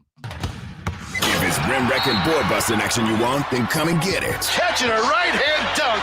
The greatest ballers on earth are doing their thing on the hard court, and we bring it to you. Catch the action on San Antonio Sports Star, ESPN 1250 and 94.5 FM. You know, injuries do happen. If you twist, pull, pop, or snap something, you need to know about Dr. David Espinosa at TSAOG Orthopedics. Dr. Espinosa treats all non-surgical orthopedic injuries, and he has same-day and next-day availability. Telemedicine services are also available. Now, you might not be in pain now, but part of your New Year's resolution might get you in pain. If you're hurting, visit Dr. David Espinosa at TSAOG Orthopedics. Learn more online, tsaog.com. That's tsaog.com. Or call and schedule an appointment. Dial 210-804-5490. 804-5490. America's best high school football players are coming to Texas. It's the All-American Bowl on Saturday, January 8th at the Alamo Dome in San Antonio. Trevor Lawrence, Ezekiel Elliott, and Micah Parsons played here. Join us for a day of exciting football to see the best of the best at the All-American Bowl, followed by the San Antonio Sports All-Star Football Game presented by H-E-B. 2 exciting games for $10 in the lower bowl. Tickets on sale now at Ticketmaster. The Roo Pub is the best place to watch a game. Football, basketball, the big fights, they have them on at the Roo on their 3 massive 170-inch laser screens and TVs all around. Come hungry, the food is fantastic, and the kitchen is open until 2 a.m. every day with the full menu available. The Roo Pub has the best darts area in town, indoor cornhole, and weekday happy hour from 11 to 6. For lunch, dinner, or late at night, and the best place to watch a game, get into the Roo Pub at 281 in Redmond Road. We'll see you at the Roo.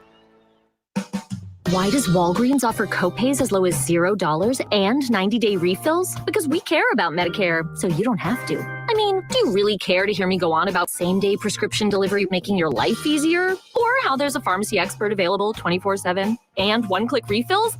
Well, I just did anyways. Fill your Medicare prescriptions with Walgreens and save. $0 copays apply to Tier 1 generic drugs and select plans with Walgreens as a preferred pharmacy. Restrictions apply. See walgreens.com/Medicare for complete details. Was the guy driving the company van next to you too busy taking the infamous car selfie for his dating app when he wrecked into you? He's still single, but now you're seriously hurt. If you or a loved one is hurt in a wreck with an 18-wheeler or a company vehicle, don't call just any dude. Call the dude, the personal injury dude. Mark Poling at Poling Law, PLLC at PIDude.com. That's PIDude.com. Or call 210-201-0303 24 hours a day. Hey, San Antonio Sports Star listeners, this is Michael Kielbasa with Kielbasa Smoked Meats. Thanks to fans like you, you can now buy Kielbasa products just about everywhere. We hope you continue to enjoy our handcrafted, small batch smoked meats because we sure enjoy making them for you. So grab some today and let me know what you think. My number's on the back of every pack. Right by my promise that if it's not the best you've ever tasted, I'll give you your money back. Find Kielbasa at a store near you today. We're ready for y'all. Let's go! The NFL playoff picture is coming together. I like it. Hear it unfold on San Antonio Sports Star, ESPN 1250 and 94.5 FM. Hey Alexa, what's for lunch? San Antonio Sports Star, ESPN AM 1250 and 94.5 FM. The all-new Blitz. He is Joe Reinagel from Ken TV. I'm Jay Semenix, still in the same seat. Make sure you wake up with R&R in the morning from 7 to 10. Michael Jimenez hosting halftime from noon to 2. More local programming, more local on-air personalities with knowledge of the teams we care about. Man, this is a fun first ride. You got to, dude, you got to push the right button. Oh. Well, I'm not used to fumbled doing in the that. red zone. Going in the fourth quarter. Hey, this flew by. This was a lot of fun, man, and I'm looking forward to this. It's going to be a great show. It's going to get better and better and better every day, and we're gonna have some fun. We are going to have some fun to get ready for Monday Night Football. I highly recommend the Manning cast tonight. The Browns are out. Pittsburgh has a long shot. Might be Big Ben's last game at Heinz Field. Should be his last game at Heinz Field. That's going to do it for the Blitz. Watch Joe Reinagel tonight at 10 on Ken's 5. Make fun of him for burning time. It's time to get your hoops on. The NBA season is off to a fast start. North, south, east, west. Step back for three. Bang, got it. The courts are firing with board busting and rim wrecking in